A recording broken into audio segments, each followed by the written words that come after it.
ಎಲ್ಲರಿಗೂ ಶುಕ್ಲಾಂ ಭರಧರಂ ವಿಷ್ಣುಂ ಶಶಿವರ್ಣಂ ಚತುರ್ಭುಜಂ ಪ್ರಸನ್ನವದನಂ ಧ್ಯಾಯೇತ್ ಸರ್ವವಿಘ್ನೋಪಶಾಂತಯೇ. ಗುರುರ್ಬ್ರಹ್ಮ ಗುರುರ್ವಿಷ್ಣು ಗುರುದೇವೋ ಮಹೇಶ್ವರಃ. ಗುರು ಸಾಕ್ಷಾತ್ ಪರಂ ಬ್ರಹ್ಮ ತಸ್ಮೈ ಶ್ರೀ ಗುರುವೇ ನಮಃ. ಕೃಷ್ಣಂ ನಾರಾಯಣಂ ವಂದೇ ಕೃಷ್ಣಂ ವಂದೇ ವ್ರಜಪ್ರಿಯಂ ಕೃಷ್ಣಂ ದ್ವೈಪಾಯನಂ ವಂದೇ ಕೃಷ್ಣಂ ವಂದೇ ಪೃತಾಸುತಂ. ನಾವೆಲ್ಲ ಭಕ್ತ ವಿಜಯ ಸರಣಿಲಿ ಕೆಲವು ಸಂತರ ಕಥೆಯನ್ನು ಕೇಳಿಸ್ಕೊತಾ ಇದ್ದೀವಿ. ಹೋದ ವಾರದಲ್ಲಿ ರಾಕಾ ಕುಂಬಾರನ ಕಥೆ ಕೇಳಿಸ್ಕೊಂಡ್ವಿ. ಅಲ್ಲಿ ನಾವು ನೋಡಿದ್ದು ವೈರಾಗ್ಯ ಅಂದರೆ ಏನು ಅಂತ, ಎಷ್ಟು ಮಟ್ಟಿಗೆ ನಾವು ವೈರಾಗ್ಯದಲ್ಲಿರಬೇಕು ಅಂತ ರಾಕಾ ಕುಂಬಾರನ ಕಥೆಯಲ್ಲಿ ನಾವು ತಿಳ್ಕೊಂಡ್ವಿ. ಇವತ್ತು ಒಬ್ಬ ಅತಿ ಪ್ರಮುಖವಾದ ಸಂತನ ಕಥೆಯನ್ನು ಕೇಳೋಣ. ಅದು ನಾಮದೇವ. ಎಲ್ಲರಿಗೂ ಗೊತ್ತಿರ್ಬೋದು, ನಾಮದೇವ ಅಭಂಗಗಳಿದೆ, ಆ ಅಭಂಗಗಳನ್ನೆಲ್ಲ ಹಾಡ್ತಾರೆ. ಮತ್ತು ನಾಮದೇವರ ಕಥೆ ಯಾಕೆ ನಾವು ತಿಳ್ಕೊಬೇಕು ಅಂದರೆ, ನಾಮದೇವನ ಕಥೆಯಲ್ಲಿ ನಮ್ಮಲ್ಲಿ ಭಾವ ಎಷ್ಟು ಇಂಪಾರ್ಟೆಂಟ್ ಅಂತ ಅಲ್ಲಿ ಗೊತ್ತಾಗತ್ತೆ. ಇನ್ನೊಂದು ನಾನು ನಿಮಗೆ ಹೇಳಿದ್ದೇನೆಂದರೆ, ನಾಭಾಜಿ ಅವ್ರ ಬಗ್ಗೆ ಹೇಳ್ತಾ ಇದ್ದೆ. ಈ ಭಕ್ತ ವಿಜಯ ಸರಣಿ ಶುರು ಮಾಡೋ ಮುಂಚೆ ಹೇಳಿದ್ದೇನೆಂದರೆ, ಎಲ್ಲ ಅವತಾರಗಳು ಏನಿತ್ತು, ಕೃಷ್ಣ ಹುಟ್ಟಿದಾಗ ಯಾವ ಅವತಾರಗಳಿತ್ತು, ಆ ಅವತಾರಗಳೆಲ್ಲ ಕೆಳಗೆ ಬಂದು ಭಕ್ತರ ರೂಪವನ್ನು ಧರಿಸಿ ಅವರ ದೇವರ ಪರಾಕಾಷ್ಠೆಯನ್ನು ತೋರಿಸ್ಕೋಬೇಕು ಅಂತ ಕೃಷ್ಣ ಹೇಳಿದ್ದ. ಈ ರೀತಿ ಇಲ್ಲಿ ನಮ್ಮಲ್ಲಿ ಈ ನಾಮದೇವನ ಕಥೆ ಯಾರು, ನಾಮ ಅಂದರೆ ಯಾರು, ನಾಮ ಕೂಡ ಒಂದು ಅಂಶ. ಯಾರ ಅಂಶ ಅವನು ಅಂದರೆ ಉದ್ಧವನ ಅಂಶ. ಭಾಗವತದಲ್ಲಿ ಉದ್ಧವನ ಕಥೆಯನ್ನು ನಾವು ಕೇಳಿದ್ದೀವಿ. ಆ ಉದ್ಧವ ಕೃಷ್ಣನಿಗೆ ಪರಮ ಆಪ್ತ, ಮತ್ತು ಅವನು ಎಲ್ಲ ಕಡೆ ಕೃಷ್ಣನೊಟ್ಟಿಗಿದ್ದ. ಉದ್ಧವ ಗೀತೆ ಅಂತಲೇ ಒಂದು ಹೇಳಿದ್ದೆ ನಾನು. ಕಡೆಯಲ್ಲಿ ಉದ್ಧವನಿಗೆ ಅವರು ಜ್ಞಾನವನ್ನು ಕೊಡ್ತಾರೆ ಕೃಷ್ಣ. ಆ ಜ್ಞಾನ ಯಾಕೆ ಕೊಡ್ತಾರಂದರೆ, ಉದ್ಧವನ ಮೂಲಕ ನಮ್ಮ ಸಾಮಾನ್ಯ ಜನರಿಗೆ ಅದು ಸೇರಲಿ ಅಂತ ಜ್ಞಾನವನ್ನು ಹೇಳ್ತಾನೆ. ಅಂದರೆ ಜೀವನವಂದರೆ ಏನು, ಈ ನಮ್ಮ ಆತ್ಮ ಹೇಗೆ ಬರುತ್ತೆ, ಅದ್ರ ಬಗ್ಗೆ ಎಲ್ಲ ಜ್ಞಾನ ಅಲ್ಲಿ ಕೊಟ್ಟಿದ್ದಾರೆ. ಭಗವದ್ಗೀತೆ ಅಲ್ಲದೆ ಉದ್ಧವ ಗೀತೆ ಇದೆ. ಅದನ್ನು ನಾನು ಅವಧೂತ ಗೀತೆ ಅಂತಲೂ ಹೇಳಿದೆ, ನಿಮ್ಗೆ ನೆನಪಿರಬಹುದು. ಆ ಭಾಗವತದ ಕಥೆಯಲ್ಲಿ ಬರುವಂಥ ಉದ್ಧವ ಪರಮ ಆಪ್ತ ಕೃಷ್ಣನಿಗೆ. ಅವನ ಅಂಶವೇ ಈ ಉದ್ಧವ ಇಲ್ಲಿ ಬಂದು ನಾಮದೇವನಾಗಿ ಹುಟ್ಟಿದ್ದು ಅಂತ ಕೆಲವು ಪುಸ್ತಕದಲ್ಲಿ ಅದನ್ನು ಉಲ್ಲೇಖವಾಗಿದೆ. ಈ ನಾಮದೇವನ ಹುಟ್ಟು ಹೇಗೆ, ನಾಮದೇವನ ಬಗ್ಗೆ ಕೆಲವು ಕಡೆ ಏನು ಹೇಳ್ತಾರೆ, ನಾಮದೇವನಿಗೋಸ್ಕರ ಪಂಡರಾಪುರದ ದೇವಸ್ಥಾನವ ಏನಾಯ್ತಂದರೆ ಹಿಂತಿರುಗ್ತಂತೆ. ಅಲ್ಲಿ ಒಂದೇ ಜಾಗದಲ್ಲಿ ದೇಗುಲದ ಬಾಗಿಲು ಸೌತ್ ಫೇಸಿಂಗ್ ಇದೆಯೋ ಅಂತೆ. ಆ ದೇಗುಲದ ಬಾಗಿಲು ಏನಿದೆ ಅದು ಸೌತ್ ಫೇಸಿಂಗ್. ಯಾವಾಗಲೂ ನಾವು ಸೌತ್ ಫೇಸಿಂಗ್ ಬಾಗಿಲು ಇಡಲ್ಲ, ಬಟ್ ಅಲ್ಲಿ ಸೌತ್ ಫೇಸಿಂಗ್ ಇದೆ. ಯಾಕೆ ಅಂದರೆ ನಾಮದೇವನಿಗೋಸ್ಕರ ಆ ದೇವಸ್ಥಾನ ತಿರುಗ್ತಂತೆ ಅಂತ ಕೆಲವು ಕಡೆ ಹೇಳ್ತಾರೆ. ಕೆಲವರು ಹೇಳ್ತಾರೆ ಇದು ಇಲ್ಲಿ ನಡೆದಿದ್ದಲ್ಲ, ಅದು ಪಂಜಾಬಲ್ಲಿ ನಡೆದಿರೋದು, ನಾಮದೇವ ಹುಟ್ಟಿರೋದು ಪಂಜಾಬಲ್ಲಿ ಅಂತ. ಪಂಜಾಬರು ಅವರು ಸಿಖ್ಗಳು ಅವ್ರ ಗ್ರಂಥದಲ್ಲಿ ಹೇಳೋದು ನಾಮದೇವ ನಮ್ಮ ಕಡೆ ಹುಟ್ಟಿದ್ದು ಅಂತ. ಅವರು ಕೂಡ ನಾಮದೇವನನ್ನು ನಮಸ್ಕಾರ ಮಾಡ್ತಾರೆ. ಈ ನಾಮದೇವ ಯಾರು, ಇವನ ವೈಶಿಷ್ಟ್ಯ ಏನು, ಮತ್ತು ಇವನಿಂದ ನಾವು ಕಲಿಬೇಕಿರುವಂಥ ಭಾವ ಮತ್ತು ನಾವು ಕಲಿಬೇಕಿರುವಂಥ ಪಾಠ ಯಾವುದು ಅಂತ ನಾವು ಇವತ್ತು ತಿಳ್ಕೊಳ್ಳೋಣ. ಈ ನಾಮದೇವನ ಚರಿತ್ರೆ ಸ್ವಲ್ಪ ದೊಡ್ಡದಿದೆ, ಆದ್ದರಿಂದ ನಾನು ಇದನ್ನು 2 ಭಾಗದಲ್ಲಿ ಹೇಳೋಣ ಅಂತ, ಭಾಗ 1 ಭಾಗ 2 ಅಂತ ಯೋಚನೆ ಮಾಡಿದ್ದು. ಯಾಕಂದರೆ ಬೇಗ ಹೇಳಿಬಿಟ್ರೆ ನಮ್ಗೆ ಅದ್ರ ಭಾವನೆ ನಮ್ಗೆ ಗೊತ್ತಾಗಲ್ಲ. ಕಥೆಯ ಸಾರಾಂಶ, ಕಥೆ ಗೊತ್ತಾಗ್ಬೋದು, ಆದರೆ ಅದರಲ್ಲಿ ಇರುವಂಥ ಒಳ ಅರ್ಥ ನಾವು ತಿಳ್ಕೊಬೇಕು. ಅದಕ್ಕೋಸ್ಕರ ಇದನ್ನು ನಾನು 2 ಭಾಗದಲ್ಲಿ ಹೇಳ್ತಾ ಇರೋದು. ನಾಮದೇವ ಹುಟ್ಟಿದ್ದು ಹೇಗೆ, ಕೆಲವ್ರ ಕಡೆ ಹೇಳ್ತಾರೆ ಪಂಡರಾಪುರದಲ್ಲೇ ನಾಮದೇವ ಹುಟ್ಟಿದ್ದು ಅಂತಾರೆ. ಆದರೆ ಇನ್ನು ಕೆಲವರು ಹೇಳ್ತಾರೆ ನಮಿ ಸೇಟ್ ಅಂತ ಒಂದು ಊರು, ಆ ಜಾಗದಲ್ಲಿ ಹುಟ್ಟಿದ್ದು ಅಂತ.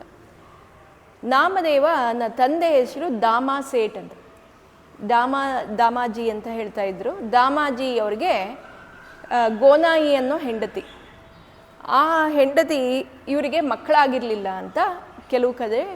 ಇಲ್ಲಿ ನಾಮನ ಹುಟ್ಟು ಕೂಡ 2 ರೀತಿಯಲ್ಲಿ ಕೊಟ್ಟಿದ್ದಾರೆ. ಸಾಮಾನ್ಯವಾಗಿ ಭಕ್ತರು ನಂಬುತ್ತಾ ಇರೋದು 2ನೇ ಭಾಗದ್ದು. ನಾನು 1ನೇ ಭಾಗ ಒಂದು ಚೂರು ಹೇಳಿಬಿಟ್ಟು 2ನೇ ಭಾಗದ ಕಥೆಯನ್ನು ನಾನು ಡೀಟೇಲಾಗಿ ಹೇಳ್ತೀನಿ. ದಾಮ ಸೇಠ್ ಮತ್ತು ಗೋನಾಯಿಗೆ ಹುಟ್ಟಿರೋದು ನಾಮದೇವ ಅಂತ ಕೆಲವು ಕಡೆ ಹೇಳ್ತಾರೆ. ಹುಟ್ಟಿದ್ದು ಅಂದರೆ ಅವ್ರಿಗೆ ತುಂಬ ವಯಸ್ಸಾಗಿತ್ತು, ಅಷ್ಟು ವಯಸ್ಸಾದರೂ ಮಕ್ಕಳಾಗಿರಲಿಲ್ಲ. ಆಗ ಒಂದು ದಿವಸ ಹೆಂಡತಿಗೆ ಏನು ಅನ್ನಿಸ್ತಂತೆ, ಈ ಭಗವಂತ, ಈ ಕೃಷ್ಣ, ಈ ಠಾಕೂರ್ಜಿ, ನಮ್ಮ ಭಗವಂತ ಎಲ್ಲರಿಗೂ ಏನು ಬೇಕೋ ಅದನ್ನು ಕೊಡ್ತಾನೆ. ಗಂಡನಿಗೆ ಹೇಳ್ತಾನಂತೆ, ನೀನು ಹೋಗಿ ಕೇಳು, ನನಗೆ ಮಗು ಬೇಕು ಅಂತ. ಆಗ ಗಂಡ ಹೇಳ್ತಾನಂತೆ, ದಾಮ ಹೇಳ್ತಾನಂತೆ, ಹಿಂಗೆ ಆಗಿರೋ ಈ ವಯಸ್ಸಿಗೆ ನಿನ್ಗೆ ಯಾಕೆ ಮಗು ಬೇಕು, ಈಗ ಯಾಕೆ ನಿಂಗೆ ಮಗು ಬೇಕು ಅಂತ. ಇಲ್ಲ, ನೀನು ಭಗವಂತನಲ್ಲಿ ಕೇಳು, ಅವ್ನು ಕೊಟ್ಟರೆ ಕೊಡಲಿ ಅಂತ. ಭಗವಂತ ಆವಾಗ ಅವನಿಗೆ ಕನಸಲ್ಲಿ ಬಂದು ಹೇಳ್ತಾನಂತೆ, ನೀನು ಚಂದ್ರಭಾಗ ನದಿಗೆ ಹೋಗು, ಅಲ್ಲಿ ಒಂದು ಕಪ್ಪೆ ಚಿಪ್ ಬರುತ್ತೆ, ಆ ಚಿಪ್ಪಲ್ಲಿ ಒಂದು ಮಗು ಸಿಗತ್ತೆ, ಆ ಮಗುವನ್ನು ನೀನು ತಗೊಂಬಾ ಅಂತ ಹೇಳ್ತಾರಂತೆ. ಹೀಗೆ ಮುಂದಿನ ದಿವಸ ಬೆಳಗ್ಗೆ ಆ ದಾಮ ಸೇಟು ಚಂದ್ರಭಾಗ ನದಿಗೆ ಹೋಗಿ ಒಂದು ಚಿಪ್ಪು ಬರುತ್ತಂತೆ, ದೊಡ್ಡ ಚಿಪ್ಪೆ ಅದು. ಆ ಕಪ್ಪೆ ಚಿಪ್ಪು ಬರುತ್ತಲ್ಲ, ಆ ಕಪ್ಪೆ ಚಿಪ್ಪಲ್ಲಿ ಅವನು ತೆಗೆದು ನೋಡ್ತಾನೆ, ಒಂದು ಮಗು ಇರತ್ತಂತೆ. ಇದು ಒಂದು ಉಲ್ಲೇಖ.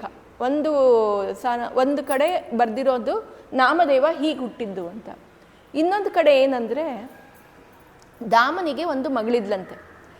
ಹಿಂದಿನ ಕಾಲದಲ್ಲಿ ಬೇಗ ಮದುವೆ ಮಾಡ್ತಾಯಿದ್ರು. ಆ ಮಗಳಿಗೆ ಒಂದು 8-9 ವರ್ಷ ಆದಾಗಲೇ ಮದುವೆ ಮಾಡಿಬಿಟ್ರಂತೆ. ಮದುವೆ ಮಾಡಿ ಒಂದು 10 ವರ್ಷಕ್ಕೇನೋ ಮದುವೆ ಮಾಡಿದ್ದಾರೆ. ಒಂದು 2 ವರ್ಷ ಗಂಡನ ಮನೇಲಿದ್ಲು. ಅವಳು 12ನೇ ವರ್ಷಕ್ಕೆ ಬಂದಾಗ ಗಂಡ ತೀರ್ಕೊಂಡ್ಬಿಟ್ನಂತೆ. ಅವಳು ವಿಧವೆ ಆಗೋದ್ಲು. ವಿಧವೆ ಆದಮೇಲೆ ಅವಳಿಗೆ ಅಲ್ಲಿ ಇರೋಕ್ಕಾಗಲಿಲ್ಲ. ಅದಕ್ಕೆ ಏನು ಮಾಡ್ತಾನೆ, ದಾಮ ಅವ್ರ ಮಗಳನ್ನು ಕರ್ಕೊಂಡು ಮನೆಗೆ ಬರ್ತಾನೆ. ಅವಳಿಗೆ ಏನು ಅರ್ಥ ಆಗಲ್ಲ, ಯಾವಾಗಲೂ ಅಳೋದು, ಏನು ನನಗೇನಾಯಿತು, ನಾನು ಅಲ್ಲಿರೋ ಹಾಗಿಲ್ಲ ಅಂತ ಎಲ್ಲರೂ ಬೈತಾ ಇದ್ದಾರೆ, ನನಗೆಲ್ಲರೂ ಬೈತಾ ಇದ್ದಾರೆ, ನಿಂದು ಹೀಗಾಯಿತು ಹಾಗಾಯಿತು ಅಂತ. ನಂದು ಜೀವನ ಏನಾಯಿತು ಅಂತಲೇ ನಂಗೆ ಗೊತ್ತಾಗ್ತಾ ಇಲ್ಲ. ನನ್ನ ಜೀವನದ ಮುಂದಿನ ನನಗೆ ಏನು ಮುಂದಿನ ದಾರಿ ತೋರಿಸ್ತಾ ಇಲ್ಲ, ನಾನು ಇವಾಗ ಏನು ಮಾಡಬೇಕು ತಂದೆ ಅಂತ ತುಂಬ ಅಳ್ತಾ ಇದ್ಲಂತೆ. ಇಲ್ಲಿ ಹೇಳೋದು ಏನಂದರೆ, ತಾಯಿ ಇರಲಿಲ್ಲ ಅಂತ. ಅಂದರೆ ಆ ಹುಡುಗಿಗೆ ತಾಯಿ ಇರಲಿಲ್ಲ, ಅಂದರೆ ಗೋನಾಯಿ ಅಂತ ನಾವೇನು ಹೇಳ್ತೀವಿ, ಅವಳು ಇರಲಿಲ್ಲ ಅಂತ ಹೇಳ್ತಾರೆ. ಆಗ ತಂದೆಗೆ ಬೇಜಾರಾಯ್ತಂತೆ ಮಗಳನ್ನ ನೋಡಿ. ಅಯ್ಯೋ, ಇಷ್ಟು ಚಿಕ್ಕ ವಯಸ್ಸಲ್ಲೇ ಇವಳು ಹೀಗಾಗೋಗಿದ್ದಾಳಲ್ಲ ಅಂತ ಹೇಳಿ ಅವಳಿಗೇನು ಮಾಡಿದ್ನಂತೆ, ದೇವ್ರ ಮನೆಗೆ ಕರ್ಕೊಂಡೋಗಿ ಆ ಕೃಷ್ಣನನ್ನು ತೋರಿಸಿ, ನೋಡಮ್ಮ, ನಿನ್ನ ಗಂಡ ವಿಠ್ಠಲನನ್ನು ತೋರಿಸಿ, ಇನ್ಮೇಲೆ ಇವನೇ ನಿನ್ನ ಗಂಡ, ಇವನನ್ನೇ ನೀನು ಗಂಡನಾಗಿ ಸ್ವೀಕರಿಸಬೇಕು ಅಂತ ಹೇಳಿ ಹೋಗ್ತಾನಂತೆ. ಅವಳೇನು ಮಾಡ್ತಾ ಇದ್ಲು, ಆವಾಗಿಂದ ಆ ದೇವರನ್ನೇ ಗಂಡ ಅಂತ ಅಂದ್ಕೊಂಡು ಅದೇ ಭಾವನೆಯಲ್ಲಿ ಅವನಿಗೆ ಪೂಜೆ ಮಾಡೋದು, ಅವನಿಗೆ ಶೃಂಗಾರ ಮಾಡೋದು, ಅವನಿಗೇನು ಮಾಡಬೇಕು ಅದನ್ನೆಲ್ಲ ಮಾಡಿ, ಅಂದರೆ ಅಡುಗೆ ಮಾಡಿದ್ದೆಲ್ಲ ಅವನಿಗೆ ಬಡಿಸೋದು, ಆ ಥರ ನೈವೇದ್ಯ ಮಾಡೋದು, ಈ ಥರ ಎಲ್ಲ ಮಾಡ್ತಾ ಇದ್ಲಂತೆ. ಹೀಗೆ ಇದ್ದಾಗ ಅವಳು ಮನೆಯಲ್ಲೇ ಹೇಗೋ ಅವಳು ಕಾಲ ಕಲಿತಾ ಇದ್ಲು. ಒಂದು 5 ವರ್ಷ ಆಯಿತು. ಆವಾಗ ಅವಳ ಫ್ರೆಂಡ್ ಒಬ್ಬಳು ಅಲ್ಲಿಗೆ ಬರ್ತಾಳಂತೆ. ಅಂದರೆ ಅವಳು ಚಿಕ್ಕವಳಿದ್ದಾಗ ಅಲ್ಲಿ ಮನೆಯಲ್ಲೆಲ್ಲ ಯಾರು ಫ್ರೆಂಡ್ಸ್ ಆಡ್ತಾಯಿದ್ರು, ಅವಳು ಬಂದ್ಲಂತೆ. ಇಲ್ಲಿಗೆ ಅವಳಿಗೆ 16-17 ವರ್ಷ. ಆವಾಗ ಅವಳು ಬಂದುಬಿಟ್ಟು, ಅವಳಿಗೂ ಮದುವೆ ಆಗಿತ್ತಂತೆ. ಅವಳು ಒಂದು ಮಗು ಹುಟ್ಟಿತ್ತು. ಆ ಮಗುವನ್ನು ತಗೊಂಡು ಬರ್ತಾಳಂತೆ. ಆವಾಗ ಈ ಮಗಳು ಇಬ್ಬರು ಮಾತಾಡ್ತಾರೆ, ಏನು ಹೇಗೆ ಅಂತ. ಆಮೇಲೆ ಇವಳು ಹೇಳ್ತಾಳೆ, ಅಯ್ಯೋ, ನಿನ್ನ ಜೀವನ ಹೀಗಾಗೋಯ್ತು, ನೀನು ಚಿಕ್ಕ ವಯಸ್ಸಲ್ಲೇ ವಿಧವೆ ಆಗೋದೆ, ನನಗೆ ತುಂಬ ಬೇಜಾರಾಗಿದೆ ಅಂತ. ಆಮೇಲೆ ಈ ವಿಧವೆ ಇವಳು ದಾಮ ಅವಳ ಮಗಳು ಕೇಳ್ತಾಳಂತೆ, ಈ ಕೈಯಲ್ಲಿ ನಿನ್ನ ಮಗು ಇದೆಯಲ್ಲ, ಇದು ಯಾರು, ಹೆಂಗೆ ಬಂತು ಅಂತ. ಆವಾಗ ಇವಳು ಹೇಳ್ತಾಳಂತೆ, ನೋಡು, ನನ್ನ ಮದುವೆ ಆದಮೇಲೆ ನನ್ನ ಮಗು ಹುಟ್ಟಿರೋದು, ಮದುವೆ ಆದಮೇಲೆ ಮಗು ಹುಟ್ಟತ್ತೆ ಅಂತ ಹೇಳ್ತಾಳೆ. ಓ, ಮದುವೆ ಆದಮೇಲೆ ಮಗು ಹುಟ್ಟತ್ತಾ? ಹೌದಾ? ಅಂದರೆ ಅವಳು ಅಷ್ಟು ಇನ್ನೋಸೆಂಟ್ ಆಗಿದ್ಲು. ಅವಳಿಗೆ ಮಗು ಆಗೋದು ಗೊತ್ತಿರಲಿಲ್ಲ. ಮಗು ಆಗಬೇಕಂದ್ರೆ ಮಿಲನವಾಗಬೇಕು ಅನ್ನೋದು ಗೊತ್ತಿಲ್ಲ. ಹೌದಾ, ಮಗು ಹುಟ್ಟತ್ತಾ ಮದುವೆ ಆದಮೇಲೆ? ಹಾಗಿದ್ರೆ ನನಗೂ ಒಂದು ಮಗು ಆಗಬೇಕು ಅಂತ ಹೇಳ್ತಾಳಂತೆ. ಆವಾಗ ಇವಳು ಹೇಳ್ತಾಳಂತೆ, ಅಯ್ಯೋ, ನಿಂಗೆ ಅದ್ರ ಬಗ್ಗೆ ಗೊತ್ತಿಲ್ವಾ, ನಿನ್ಗೆ ಹೇಗೆ ಮಗು ಆಗತ್ತೆ, ನಿಂಗೆ ಮಗು ಆಗಲ್ಲ. ಇಲ್ಲ, ನಾನು ಭಗವಂತನಲ್ಲಿ ಕೇಳ್ಕೊತೀನಿ ಅಂತ ಹೇಳ್ತಾಳಂತೆ. ಸರಿ, ಅಯ್ಯೋ, ಇವಳೇನೋ ಮಾತಾಡ್ತಾಳೆ ಅಂತ ಹೇಳಿ ಅವಳ ಫ್ರೆಂಡು ಹೊಟ್ಟೋಗ್ತಾಳಂತೆ, ನಾನು ಹೊರಡ್ತೀನಿ ಅಂತ ಹೇಳಿ. ಇವಾಗ ಇವಳಿಗೆ, ನನ್ನ ಗಂಡ ಹೇಗಿದ್ರು ಇದಾನಲ್ಲ ಭಗವಂತ, ಅವನಲ್ಲಿ ಹೋಗಿ ಬೇಡ್ಕೋತೀನಿ, ನನಗೊಂದು ಮಗು ಕೊಡು ಅಂತ. ಅವನು ನಂಗೆ ಮಗು ಕೊಡ್ತಾನೆ ಅಂತ ಹೇಳಿ ಅಲ್ಲಿ ಹೋಗಿ ಭಕ್ತಿಯಿಂದ ಬೇಡ್ಕೋತಾಳಂತೆ. ಪ್ರತಿ ದಿವಸ ಇವಾಗ ಅದೇ ಬೇಡಿಕೆ, ನಂಗೊಂದು ಮಗು ಕೊಡು, ನಂಗೊಂದು ಮಗು ಕೊಡು ಅಂತ. ಅವಳ ಭಕ್ತಿ ಭಾವ ಎಷ್ಟಿತ್ತು ಅಂದರೆ, ಆ ಭಗವಂತನೇ ಅದನ್ನು ಮೆಚ್ಕೊಂಡು ಅವಳಿಗೆ ಗರ್ಭವತಿ ಮಾಡಿದ್ನಂತೆ. ಹೀಗೆ ಈ ಫ್ರೆಂಡು ಮನೆಯಿಂದ ಹೋಗಿದ್ಲಲ್ಲ, ಇನ್ನೇನು ಅವಳು ವಾಪಸ್ ಹೋಗಬೇಕು, ಒಂದು 2-3 ತಿಂಗಳು ಅವಳ ಮನೇಲಿ ಇದ್ಲಂತೆ. ವಾಪಸ್ ಹೋಗಬೇಕು ಅನ್ನೋ ಸಮಯಕ್ಕೆ ಇನ್ನೊಂದು ಸಲ ಬಂದು ಇವಳನ್ನ ನೋಡ್ತಾಳಂತೆ. ಹೋಗೋ ಮುಂಚೆ ಫ್ರೆಂಡನ್ನು ಮಾತಾಡಿಸ್ಕೊಂಡು ಹೋಗಬೇಕು ಅಂತ ಬಂದು ನೋಡ್ತಾಳೆ. ಅವಳು ಹಾವ ಭಾವ ನಡೆಯೋದು ಮತ್ತು ಅವಳು ಮೈ ಮುಖ ಎಲ್ಲ ಚೇಂಜ್ ಆಗಿತ್ತು. ಇವಳಿಗೆ ಏನೋ ಅನುಮಾನ ಬರುತ್ತಂತೆ, ಏನಾಗಿದೆ ಇವಳಿಗೆ, ಇವಳೇನು ಈ ಥರ ಬೇರೆ ಥರ ಕಾಣಿಸ್ತಾ ಇದ್ದಾಳೆ ಅಂತೆಲ್ಲ. ಆವಾಗ ಇವಳು ಹುಡುಗಿ ಹೇಳ್ತಾಳಂತೆ, ಏನಾಯಿತು ನಿನಗೆ, ಏನು ಇಲ್ಲ, ನನ್ನ ಭಗವಂತನಲ್ಲಿ ಬೇಡ್ಕೊಂಡಿದ್ದೀನಿ, ನನ್ನ ಮಗು ಆಗಬೇಕು ಅಂತ, ನನಗೂ ಮಗು ಆಗತ್ತೆ ಅಂತ ಅನಿಸುತ್ತೆ ಅಂತ ಇವಳು ಅನ್ಕೋತಾ ಇರ್ತಾಳಂತೆ. ಮಗು ಆಗತ್ತೆ, ಭಗವಂತ ಹೇಳಿದ್ದಾನೆ. ಆಮೇಲೆ ಇವಳು, ನಿಂಗೆ ವಾಂತಿ ಬರುತ್ತಾ, ನಿಂಗೆ ಅದಾಗತ್ತಾ ಇದಾಗತ್ತಾ, ಅದೇ ಮಾರ್ನಿಂಗ್ ಸಿಕ್ನೆಸ್ ಏನೇನು ಸಿಂಪ್ಟಮ್ಸ್ ಇದೆ ಅನ್ನೆಲ್ಲ ಕೇಳ್ತಾಳಂತೆ. ಹೌದು ನಂಗೆ ಹಂಗೆಲ್ಲ ಆಗ್ತಾಯಿದೆ, ಹೌದು ನಂಗೆ ಹಂಗೆಲ್ಲ ಆಗ್ತಾಯಿದೆ ಅಂತ ಹೇಳ್ತಾಳೆ. ತಲೆ ಸುತ್ತತ್ತೆ, ಅವಾಗವಾಗ ವಾಂತಿ ಬರುತ್ತೆ ಎಲ್ಲ ಹೇಳ್ತಾಳಂತೆ.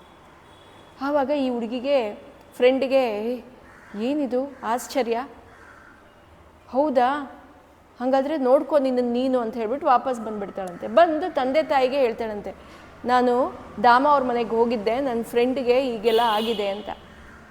ಈ ವಿಷಯ ಒಬ್ರಿಗೆ ಗೊತ್ತಾದರೆ ಸಾಕು, ಅದು ಎಲ್ಲ ಕಡೆ ದೊಡ್ಡದಾಗಿ ಹಬ್ಬತ್ತೆ. ಊರಲ್ಲೆಲ್ಲ ಮದುವೆ ಆಗಿ ಗಂಡ ಇಲ್ಲದೆ ಇರೋ ಹುಡುಗಿಗೆ ಗರ್ಭ ತುಂಬಿದೆ ಹೇಗೆ ಅಂತ ಎಲ್ಲ ಕಡೆ ಚರ್ಚೆ. ದಾಮ ಶಿಂಪಿ ಅಂದರೆ ಅವರು ಟೈಲರ್, ಶಿಂಪಿ ಅಂದರೆ ಟೈಲರ್, ಮತ್ತು ಅವರೆಲ್ಲ ಟೈಲರ್ ಕೆಲಸ ಮಾಡೋರು. ಅವರು ಎಲ್ಲ ಮನೆಗೆ ಹೋಗಿ ಬಟ್ಟೆ ತಗೊಳ್ಳೋದು, ಬಟ್ಟೆ ಕೊಡೋದು, ಆ ಥರ ಎಲ್ಲ ಮಾಡ್ತಾ ಇರುವಾಗ ಎಲ್ಲರೂ ಇವ್ರನ್ನ ನೋಡೋದು, ನಗೋದು, ಇವ್ರನ್ನ ನೋಡೋದು, ಚರ್ಚೆ ಮಾಡೋದು. ಏನಕ್ಕೆ ನನ್ನನ್ನು ನೋಡಿ ಎಲ್ಲರೂ ಹೀಗೆ ಮಾತಾಡ್ತಾ ಇದ್ದಾರೆ, ಏನಿದು ನನಗೆ ಗೊತ್ತಾಗ್ತಾ ಇಲ್ವಲ್ಲ ಅಂತ ಆ ಕಡೆ ಒಬ್ರು ಕೂತಿರ್ತಾರೆ, ಅವ್ರನ್ನ ಕೇಳ್ತಾರಂತೆ, ಏನಕ್ಕೆ ಎಲ್ಲರೂ ಹೀಗೆ ಆಡ್ತಾ ಇದ್ದಾರೆ ಅಂತ. ನಿನಗೆ ಗೊತ್ತಿಲ್ವಾ ನಿಮ್ಮ ಮನೇಲಿ ಏನು ನಡೀತಾ ಇದೆ ಅಂತ ಕೇಳ್ತಾನೆ. ಏನು ನಡೀತಾ ಇದೆ ನಮ್ಮ ಮನೇಲಿ, ನಿನ್ನ ಮಗಳು ಗರ್ಭವತಿ ಅಂತೆ ಅಂತ ಹೇಳ್ತಾರೆ. ಇವರಿಗೆ ಫುಲ್ ಭಯ, ಫುಲ್ ಸಿಟ್ಟು, ಕೋಪ. ನನ್ನ ಮಗಳು ನನಗೆ ಮೋಸ ಮಾಡಿದಾಳ, ಏನು ಮಾತಾಡ್ತಾ ಇದ್ದೀರಾ ಅಂತ. ಇಲ್ಲ, ನಿನಗೆ ಗೊತ್ತಿಲ್ಲ ಅಂದರೆ ಪರಮಾಶ್ಚರ್ಯ, ನೀನೇ ಹೋಗಿ ನೋಡು, ನಿನಗೆ ಗೊತ್ತಾಗತ್ತೆ ಅಂತ ಹೇಳ್ತಾರೆ. ಆವಾಗ ಅವ್ರು ಓಡೋಡಿ ಮನೆಗೆ ಬರ್ತಾರಂತೆ. ಮನೆಗೆ ಬಂದು ಮಗಳನ್ನು ನೋಡಿ, ಏನಾಗಿದೆ ನಿನಗೆ, ಏನು ವಿಷಯ ಅಂತ ಕೇಳಿದಾಗ ಆವಾಗ ಅವರು ಗಂಭೀರವಾಗಿ ಅವಳನ್ನು ಗಮನಿಸ್ತಾರಂತೆ. ಆವಾಗ ಗೊತ್ತಾಗತ್ತೆ, ಒಂಚೂರು ಹೊಟ್ಟೆ ಎಲ್ಲ ಕಾಣಿಸ್ತಾ ಇದೆ, ಅವಳು ಗರ್ಭವತಿ ಆಗಿದ್ದಾಳೆ ಅಂತ. ಏನಿದು ಮೋಸ, ನೀನು ನನಗೆ ಮೋಸ ಮಾಡಿದೀಯಾ, ನಾನು ನಿನಗೆ ಕೊಟ್ಟಿರೋ ಸಂಸ್ಕಾರವನ್ನು ಬಿಟ್ಟು ನೀನು ನನಗೆ ಮೋಸ ಮಾಡಿದೀಯಾ, ಹೇಗೆ ನೀನು ಗರ್ಭವತಿ ಆದೆ, ಅದು ಇದು ಅಂತೆಲ್ಲ ಜೋರಾಗಿ ಬೈದು ಅವಳಿಗೆ ಕೇಳ್ತಾರಂತೆ. ಆವಾಗ ಅವಳು, ಅಪ್ಪ ನಾನು ನಿನ್ನ ಮಗಳು, ನಾನು ಯಾವತ್ತೂ ತಪ್ಪು ಮಾಡಲ್ಲ, ನೀನು ನನ್ನನ್ನು ನಂಬಬೇಕು, ಬಾ ನಿನಗೆ ತೋರಿಸ್ತೀನಿ, ನೀನೇ ನಂಗೆ ಹೇಳಿದೆಯಲ್ಲ ಈ ಭಗವಂತ, ಈ ಕೃಷ್ಣನೇ ನನ್ನ ಗಂಡ ಅಂತ ಹೇಳಿ ನನ್ನನ್ನು ಅವನನ್ನೇ ಹೋಗಿ ಬೇಡ್ಕೊಂಡಿದ್ದಕ್ಕೆ ನಂಗೆ ಮಗು ಆಗ್ತಾ ಇದೆ ಅಂತ ಹೇಳ್ತಾಳಂತೆ. ಅವನಿಗೆ ಮನಸ್ಸಲ್ಲಿ ಮಗಳ ಮೇಲೆ ನಂಬಿಕೆ, ಯಾಕಂದರೆ ಮಗಳು ಯಾವತ್ತೂ ಮನೆ ಬಿಟ್ಟು ಹೊರಗಡೆ ಹೋದವಳಲ್ಲ. ಯಾವಾಗ ವಿದ್ವೆ ಅನ್ನೋ ಪಟ್ಟ ಬಂತು ಆವಾಗಿಂದ ಮನೆಯಲ್ಲೇ ಕೂತ್ಕೊಂಡು ಅಪ್ಪ ಏನು ಹೇಳಿದ್ದಾರೆ, ಗಂಡ ಇವನೇ ಅಂತ ಹೇಳಿ ಆ ವಿಗ್ರಹವನ್ನೇ ಗಂಡ ಎಂದು ನಂಬಿ ಅವಳು ಹಾಗೆ ಬಾಳ್ವೆ ನಡೆಸ್ತಾ ಇದ್ಲು. ಅದಕ್ಕೆ ಈ ತಂದೆಗೆ ಮಗಳ ಮೇಲೆ ಕರುಣೆ ಹುಟ್ಟತ್ತಂತೆ. ಸರಿ, ಯಾನೇನಾದರೂ ಮಾತಾಡ್ಕೊಳ್ಳಿ, ನಾನು ನನ್ನ ಮಗಳನ್ನು ಚೆನ್ನಾಗಿ ನೋಡ್ಕೋಬೇಕು, ಅವಳು ಗರ್ಭ ತುಂಬಿದೆ ಅಂದರೆ ಆ ಭಗವಂತನ ಕೃಪೆ ಇದು, ನಾನು ಅವಳನ್ನ ಚೆನ್ನಾಗಿ ನೋಡ್ಕೋಬೇಕು ಅಂತ ಚೆನ್ನಾಗಿ ನೋಡ್ಕೋತಾ ಇರ್ತಾನೆ. ಎಲ್ಲರೂ ಏನೇನೋ ಮಾತಾಡ್ತಾರೆ, ಮಾತಾಡ್ಕೊಳ್ಳಿ, ನಾನು ನನ್ನ ಮಗಳನ್ನ ಚೆನ್ನಾಗಿ ನೋಡ್ಕೋತೀನಿ ಅಂತ ಅವ್ರು ನೋಡ್ಕೋತಾ ಇರ್ತಾರೆ. ಹೀಗೆ ಅವಳಿಗೆ 9 ತಿಂಗಳಾಗತ್ತೆ, ಮತ್ತು ಹೆರಿಗೆ ನೋವು ಶುರು ಆಗತ್ತಂತೆ. ಆಗ ಈಗ ದಾಮ ಸೇಠ್ಜಿ ಅಂತ ಹೇಳ್ತಾರೆ, ಅವ್ರಿಗೆ ಏನು ಮಾಡಬೇಕು ಗೊತ್ತಾಗಲ್ಲ. ಹೋಗಿ ಮಿಡ್ ವೈಫ್ಸ್ ಯಾರು ಇರ್ತಾರೆ, ಯಾರು ಹೆರಿಗೆ ಮಾಡಿಸ್ತಾರೆ, ಅವ್ರನ್ನ ಹೋಗಿ ಕರೀತಾರಂತೆ, ಬನ್ನಿ ನನ್ನ ಮಗಳಿಗೆ ಹೆರಿಗೆ ನೋವು ಬಂದಿದೆ, ಬಂದು ನೋಡಿ. ಅಯ್ಯೋ, ನಿನ್ನ ಮಗಳಿಗೆ ಯಾವ ಕಡೆ ಏನು ಪಾಪನೋ ಅದು ನಾವಂತೂ ಬರೋದಿಲ್ಲ ಅಂತ ಹೇಳಿ ಎಲ್ಲರೂ ಬಾಗಿಲು ಹಾಕೋತಾರಂತೆ. ಆಗ ಇವರು ಏನು ಮಾಡಬೇಕು ಅಂತ ಹೇಳಿ ಪಕ್ಕದ ಊರಿಗೆ ಹೋಗ್ತಾರಂತೆ. ಪಕ್ಕದ ಊರಿಗೆ ಹೋಗ್ಬಿಟ್ಟು, ನನ್ನ ಮಗಳಿಗೆ ಕಷ್ಟ ಆಗ್ತಾಯಿದೆ, ಹೆರಿಗೆ ನೋವು ಬರ್ತಾಯಿದೆ, ಬರಬೇಕು ಅಂತ. ಸರಿ ಅಂತ ಇವರು ಗೊತ್ತಿಲ್ಲದೆ ಬರ್ತಾರೆ, ಅಲ್ಲಿಂದ ಒಂದು ಹೆಂಗಸು ಬರ್ತಾರಂತೆ. ಬಂದುಬಿಟ್ಟು ನೋಡ್ತಾರೆ, ಆ ಹುಡುಗಿಗೆ ಹೆರಿಗೆ ನೋವು ಬಂದಿದೆ, ಹೆರಿಗೆ ನೋವು, ಅವಳಿಗೆ ಸಹಾಯ ಮಾಡಿ ಹೆರಿಗೆ ಮಾಡಿಸ್ತಾರಂತೆ. ಗಂಡು ಮಗು ಹುಟ್ಟುತ್ತೆ. ಆಗ ಈ ಮಗುವಿಗೆ ತಂದೆ ಯಾರು, ಗೋತ್ರ ಯಾವುದು ಎಲ್ಲ ಕೇಳ್ತಾರಂತೆ. ತಂದೆ ಭಗವಂತ, ಏನು ಮಾತಾಡ್ತಾ ಇದ್ದೀರಾ ಅಂತಾಳಂತೆ ಅವಳು. ಇಂಥ ಮನೆಗೆ ನಾನು ಬಂದಿದ್ದೀನ, ತಂದೆ ಯಾರಂತ ಗೊತ್ತಿಲ್ವಾ, ಅಂತೆಲ್ಲ ಹೇಳಿ ಅವಳು ಜೋರು ಮಾಡಿಕೊಂಡು ಹೊಟ್ಟೋಗ್ತಾಳಂತೆ. ಎಲ್ಲ ಕಡೆ ಹಬ್ತು ವಿಷಯ, ಮಗು ಹುಟ್ಟಿದೆ ಅಂತ. ಯಾರೇನಾದರೂ ಅಂದ್ಕೊಳ್ಳಿ ಅಂತ ತಂದೆ ಮಗುವನ್ನು ಚೆನ್ನಾಗಿ ನೋಡ್ಕೋತಾ ಇರ್ತಾನಂತೆ. ಅದೇ 11ನೇ ದಿವಸ ಕಾರ್ಯ ಇರಲಿಲ್ಲ, ಏನಿದೆ ಆ ಮಗುವಿಗೆ ನಾಮಕರಣ ಎಲ್ಲ ಮಾಡಬೇಕು. ಆ ಸಮಯಕ್ಕೆ ನಾಮಕರಣ ಮಾಡೋದಕ್ಕೆ ಯಾರನ್ನು ಕರೆಯೋದು, ಪುರೋಹಿತರನ್ನ ಹೋಗಿ ಕರೀತಾರಂತೆ. ಪುರೋಹಿತರು ಬರಲ್ಲ ಅಂತ ಹೇಳ್ತಾರೆ. ಇಲ್ಲ ಬರಬೇಕು ನೀವು ಅಂತ ಕೇಳ್ಕೊತಾರೆ, ಬರಲ್ಲ. ಆಮೇಲೆ ಪಕ್ಕದ ಊರಿಗೆ ಹೋಗಿ ಮತ್ತೆ ಪುರೋಹಿತರನ್ನ ಕರ್ಕೊಂಬರ್ತಾರೆ. ಪುರೋಹಿತರು ನಾಮಕರಣ ಮಾಡಬೇಕು ಅಂತ ಬರ್ತಾರೆ. ಮಗುವಿನ ಗೋತ್ರ ಯಾವುದು? ಇವನು ಹೇಳ್ತಾನೆ ನಮ್ಮದು ಶಿಂಪಿ. ನಿಂದು ಶಿಂಪಿ ಆಯ್ತಪ್ಪ, ಮಗುವಿನ ಗೋತ್ರ ಯಾವುದು? ಕೃಷ್ಣನ ಗೋತ್ರ. ಅವನು ಚಂದ್ರವಂಶದಲ್ಲಿ ಹುಟ್ಟಿದ್ದಾನೆ, ಅವನದು ಏನು ಗೋತ್ರ ಅದನ್ನೇ ನೀನು ಹೇಳಿ. ಅದೆಲ್ಲ ಹೇಳೋಕ್ಕಾಗಲ್ಲ, ಅವ್ರ ಗೋತ್ರ ಯಾವುದು ಅದನ್ನು ಹೇಳು. ಗೋತ್ರ ಯಾವುದಂತ ನನಗೆ ಗೊತ್ತಿಲ್ಲ ಅಂತ. ಆ ಪುರೋಹಿತನಿಗೆ ತುಂಬ ಸಿಟ್ಟು ಬಂದು ಮನೆ ಹೊರಗಡೆ ಬಂದುಬಿಟ್ಟು ಊರ ಜನರ ಮುಂದೆ ಎಲ್ಲ ಜೋರಾಗಿ ಕಿರ್ಚ್ಕೋತಾನಂತೆ. ಎಂಥದಿದು, ಈ ಮನೇಲಿ ಈ ರೀತಿ ಆಗಿದೆ, ಗಂಡ ಇಲ್ಲದೆ ಇವಳಿಗೆ ಮಗು ಆಗಿದೆ, ಇದು ಪಾಪದ ಕೃತ್ಯ ಇದು ಅಂತ ಎಲ್ಲ ಜೋರಾಗಿ ಕಿರ್ಚ್ಕೋತಾ ಇರ್ತಾನಂತೆ. ಆಗ ಈ ಶಿಂಪಿ ಬಂದು ದಾಮ ಬಂದು ಹೇಳ್ತಾನಂತೆ, ನೀನು ಈ ರೀತಿ ಎಲ್ಲ ಮಾತಾಡಬೇಡ, ಇದು ಸಾಕ್ಷಾತ್ ಭಗವಂತನ ಮಗುನೇ, ಇದು ನನಗೆ ನಂಬಿಕೆ ಇದೆ ಅಂತ. ಆಗ ಆ ಪುರೋಹಿತ ಹೇಳ್ತಾನಂತೆ, ಇದೆಲ್ಲ ನಾನು ನಂಬಲ್ಲ, ಇದೆಲ್ಲ ಬೇಕಿಲ್ಲ, ಇದೆಲ್ಲ ಕಟ್ಟುಕತೆ, ಅದು ಇದು ಅಂತೆಲ್ಲ ಜೋರಾಗಿ ಬೈಯೋಕ್ಕೆ ಶುರು ಮಾಡ್ತಾನೆ. ಆಗ ಆಕಾಶವಾಣಿ ಆಗತ್ತಂತೆ. ಆ ಆಕಾಶವಾಣಿಯಲ್ಲಿ ಏನಾಗತ್ತೆ ಅಂದರೆ, ಈ ಮಗು ಹುಟ್ಟಿರೋದು ನನ್ನಿಂದಾನೇ, ನಾನೇ ಇವಳಿಗೆ ಕೃಪೆ ತೋರಿರೋದು, ಇವಳುಗೆ ಹುಟ್ಟಿರೋ ಮಗು ನನ್ನ ಅಂಶ, ಆ ಮಗುವಿಗೆ ನಾಮಕರಣವನ್ನು ನಾನು ಮಾಡ್ತೀನಿ ಅಂತ ಹೇಳಿ ಆ ಭಗವಂತನೇ ಆ ಮಗುವಿಗೆ ನಾಮದೇವ ಅಂತ ನಾಮಕರಣ ಮಾಡೋದಂತೆ. ಆ ನಾಮದೇವ ಅನ್ನೋ ಹೆಸರನ್ನು ಭಗವಂತನೇ ಕೊಟ್ಟಿರೋದು ಅಂತ ಇದು ಒಂದು ಕತೆ. ಈ ಕಥೆಯನ್ನು ಮಹಾರಾಷ್ಟ್ರದಲ್ಲಿ ಹಲವು ಕಡೆ ಇದನ್ನೇ ನಂಬ್ಕೊಂಡು ಬಂದಿದ್ದಾರೆ, ಇದನ್ನೇ ಹೇಳ್ತಾರೆ. ಆದ್ದರಿಂದ ನಾನು ಇದನ್ನೂ ಹೇಳಬೇಕು ಅದನ್ನೂ ಹೇಳಬೇಕು ಅಂತ 2 ವರ್ಷ ಹೇಳಿರೋದು. ಇನ್ನೊಂದು ಅದೇ ನಾನು ಹೇಳಿದ್ನಲ್ಲ ಮಗು ಸಿಕ್ಕಿದ್ದು ಅಂತ, ಆ ಮಗು ಸಿಕ್ಕಿದ್ದು ಕೆಲವು ಕಡೆ ಅದನ್ನು ಹೇಳ್ತಾರೆ. ಸೊ ಹೀಗೆ ನಾಮದೇವ ಹುಟ್ಟಿದ, ಅವನು ಸಾಕ್ಷಾತ್ ಪರಮಾತ್ಮನ ಅಂಶ, ಅಂದರೆ ಉದ್ಧವನ ರೂಪ. ಅವನು ಹುಟ್ಟಿದವನು ಯಾವಾಗಲೂ ಭಗವಂತನಲ್ಲಿ ನಾಮಸ್ಮರಣೆ, ಭಗವಂತನಲ್ಲಿ ಭಕ್ತಿ ಜಾಸ್ತಿ. ಯಾಕಂದರೆ ಇವ್ರ ಮನೆಯಲ್ಲಿ ಇವರು ವಾರ್ಕರಿ ಅಂತ ಹೇಳ್ತಾರೆ. ವಾರ್ಕರಿ ಅಂದರೆ ನೀವು ನೋಡಿರ್ಬೋದು, ಈಗ ಆಷಾಢ ಏಕಾದಶಿಗೆ ಶುರು ಆಗತ್ತೆ ವಾರ್ಕರಿಯ ಸವಾರಿ. ಅಂದರೆ ಅವರು ಕಾಲ್ನಡಿಗೆಯಲ್ಲಿ ಭಗವಂತನನ್ನು ಸ್ಮರಿಸ್ತಾ, ವಿಠ್ಠಲನನ್ನು ನೆನೆಸ್ಕೋತಾ ಕಾಲ್ನಡಿಗೆಯಲ್ಲಿ ಹೋಗ್ತಾರೆ. ಆಳಂದಿ ಅಂತ ಒಂದು ಜಾಗ ಪುಣೆಯಲ್ಲಿದೆ, ಅಲ್ಲಿಂದ ಪಂಢರಾಪುರಕ್ಕೆ ನಡ್ಕೊಂಡು ಹೋಗ್ತಾರೆ ಎಲ್ಲರೂ. ಬೇರೆ ಬೇರೆ ಜಾಗದಿಂದ ದೇವರ ನಾಮ ಸಂಕೀರ್ತನೆ ಮಾಡಿಕೊಂಡು ನಡ್ಕೊಂಡು ಪಂಢರಾಪುರಕ್ಕೆ ಬರ್ತಾರೆ. ಅದು ವಾರ್ಕರಿಯ ಇದು. ಇವ್ರ ಮನೆಯಲ್ಲೂ ದೇವರ ಸಂಕೀರ್ತನೆ, ನಾಮ ಜಪ ಇದೆಲ್ಲ ಜಾಸ್ತಿ ನಡೀತಾ ಇತ್ತು. ಮಗಳಿಗೆ ತಂದೆ ಮುಂಚೆಯಿಂದ ಹೇಳ್ಕೊಟ್ಟಿದ್ದ, ಭಗವಂತನಲ್ಲೇ ನೀನು ಶರಣಾಗಬೇಕು, ಅವನೇ ನಿನ್ನ ಗಂಡ ಅಂತೇಳಿ ಹೇಳಿದಾಗ ಅವಳು ಯಾವಾಗಲೂ ವಿಠ್ಠಲನನ್ನು ನೆನೆಸ್ಕೋತಾ ಇದ್ಲು. ಅವ್ರ ಮನೇಲಿ ಸದಾ ವಿಠ್ಠಲನ ನಾಮಸ್ಮರಣೆ. ಇಲ್ಲಿ ನಮಗೆ ಒಂದು ಪಾಠ ನಾವು ತಿಳ್ಕೊಬೇಕಿರೋದೇನೆಂದರೆ, ನಾಮ ಜಪ ಮಾಡಬೇಕಂದ್ರೆ ನಮಗೆ ಯಾವ ರೀತಿಯ ಸಂಕಲ್ಪ ಬೇಕಿಲ್ಲ, ಯಾವ ರೀತಿಯ ಗುರುಬೋಧನೆ ಬೇಕಿಲ್ಲ, ಯಾವ ರೀತಿಯ ದೀಕ್ಷೆ ಬೇಕಿಲ್ಲ. ನಾವು ಸದಾ ನಮ್ಮ ಕೆಲಸವಾಗಲಿ ನಮ್ಮ ಕಾರ್ಯ ಏನು ಮಾಡ್ತಾ ಇರಬೇಕಿದ್ರೂ ಆ ನಾಮ ಜಪವನ್ನು ಮಾಡಬೇಕಂತೆ. ನೀವು ಬೆಳಗ್ಗೆ ಏನೋ 3 ಗಂಟೆಗೆ ಎಚ್ಚರ ಆಯಿತು, 3:15ಗೆ ಎಚ್ಚರ ಆಯಿತು ಅಂದರೆ ಅದು ಬ್ರಾಹ್ಮಿ ಮುಹೂರ್ತ. 3:30 ಇಲ್ಲ 4 ಗಂಟೆ ಎಚ್ಚರ ಆಯಿತು. ಎಚ್ಚರ ಆದಾಗ ಎದ್ದು ನೀವು ಬೆಡ್ಡಲ್ಲೇ ಕೂತ್ಕೊಂಡು ನಿಮ್ಮ ಇಷ್ಟ ದೇವರ ನಾಮವನ್ನು ಜಪ ಮಾಡಬೇಕಂತೆ. ಆವಾಗ ಮಾಡುವಂಥ ಜಪ ತುಂಬ ಪವರ್ಫುಲ್, ನಿಮಗೆ ಸಾಧನೆಯ ಮಾರ್ಗವನ್ನು ತೋರಿಸುತ್ತೆ ಅಂತ ಹೇಳ್ತಾರೆ. ಹೀಗೆ ನಾಮ ಜಪ ನೀವು ಯಾವುದೇ ಕೆಲಸ ಮಾಡ್ತಾ ಇರಲಿ, ನಡೀತಾ ಇರಲಿ, ಏನೇ ಮಾಡ್ತಾ ಇರಲಿ, ಟಿ ವಿ ನೋಡ್ತಾ ಇರಿ, ಏನೇ ಮಾಡ್ತಾ ಇರಿ, ಅದ್ರ ಜೊತೆಲಿ ಆ ನಾಮವನ್ನು, ನಿಮ್ಗೆ ಯಾವ ಇಷ್ಟ ದೇವರಿದ್ದಾರೆ ಆ ದೇವರ ನಾಮವನ್ನು ಜಪಿಸ್ತಾ ಇರಬೇಕು. ಈ ರೀತಿ ಆ ಮಗು ಆ ಮನೆಯಲ್ಲಿ ಯಾವಾಗಲೂ ನಾಮ ಸಂಕೀರ್ತನೆ ಕೇಳಿಸ್ಕೊಂಡೇ ಬೆಳೆದಿತ್ತು. ಅವ್ರ ಮನೆಯಲ್ಲಿ ಯಾವಾಗಲೂ ನಾಮ ಸಂಕೀರ್ತನೆ, ವಿಠ್ಠಲ ವಿಠ್ಠಲ ವಿಠ್ಠಲ ವಿಠ್ಠಲ ವಿಠ್ಠಲ ಅಂತ ಹೇಳ್ತಾನೆ ಇದ್ರು. ಅದಕ್ಕೆ ಮಹಾಮಂತ್ರ ನಾರದರು ಹೇಳಿರುವಂಥ ನಮಗೆ ಉಪದೇಶ ಸಿಕ್ಕಿರುವಂಥ ಮಂತ್ರ ಹರೇ ಕೃಷ್ಣ ಕೃಷ್ಣ ಕೃಷ್ಣ ಹರೇ ಹರೇ, ಹರೇ ರಾಮ ರಾಮ ರಾಮ ಹರೇ ಹರೇ. ಇದು ಮಹಾಮಂತ್ರ ಅಂತ ಹೇಳ್ತಾರೆ.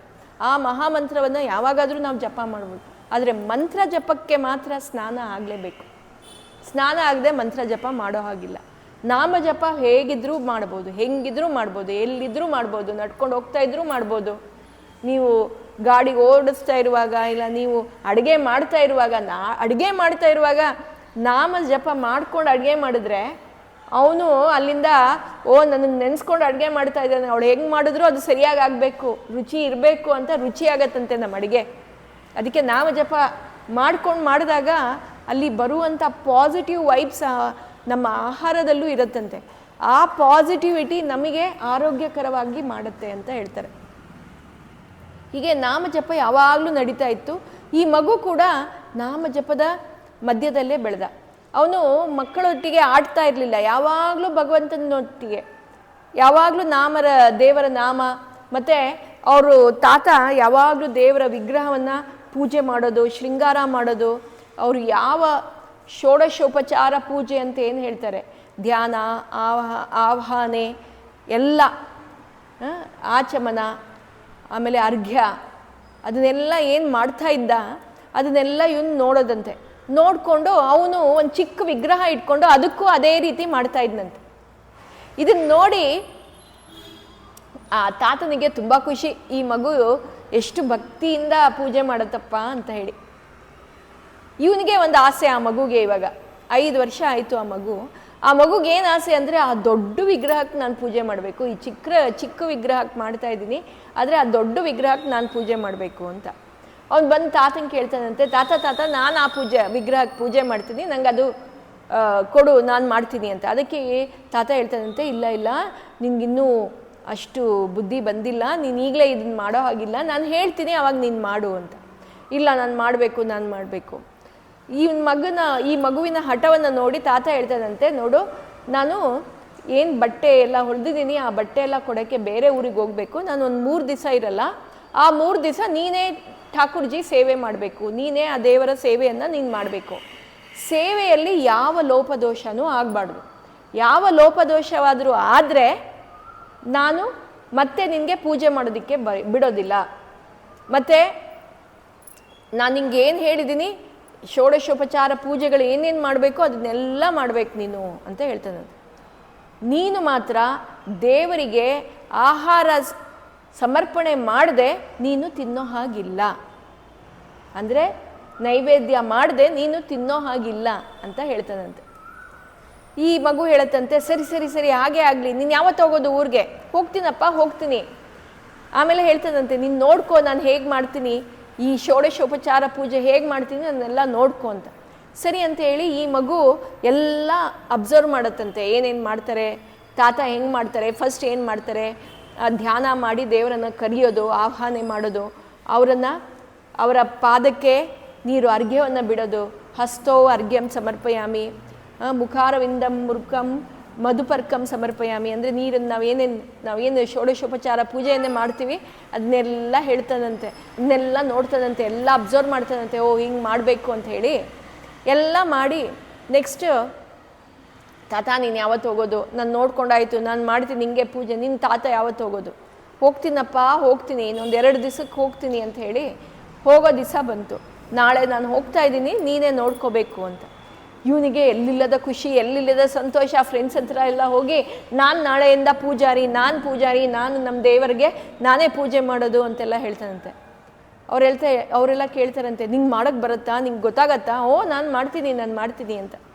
ಸರಿ, ಯಾವಾಗಲೂ ಇವರು ದಾಮ ಸೇಠ್ ಹೊರಗಡೆ ಹೋದರೆ ಮಗಳಿಗೆ ಹೇಳ್ತಾ ಇದ್ರು. ಈ ಸಲ ಮಗಳಿಗೆ ಹೇಳಿಲ್ಲ, ಈ ಹುಡುಗನಿಗೆ ಹೇಳಿರೋದು.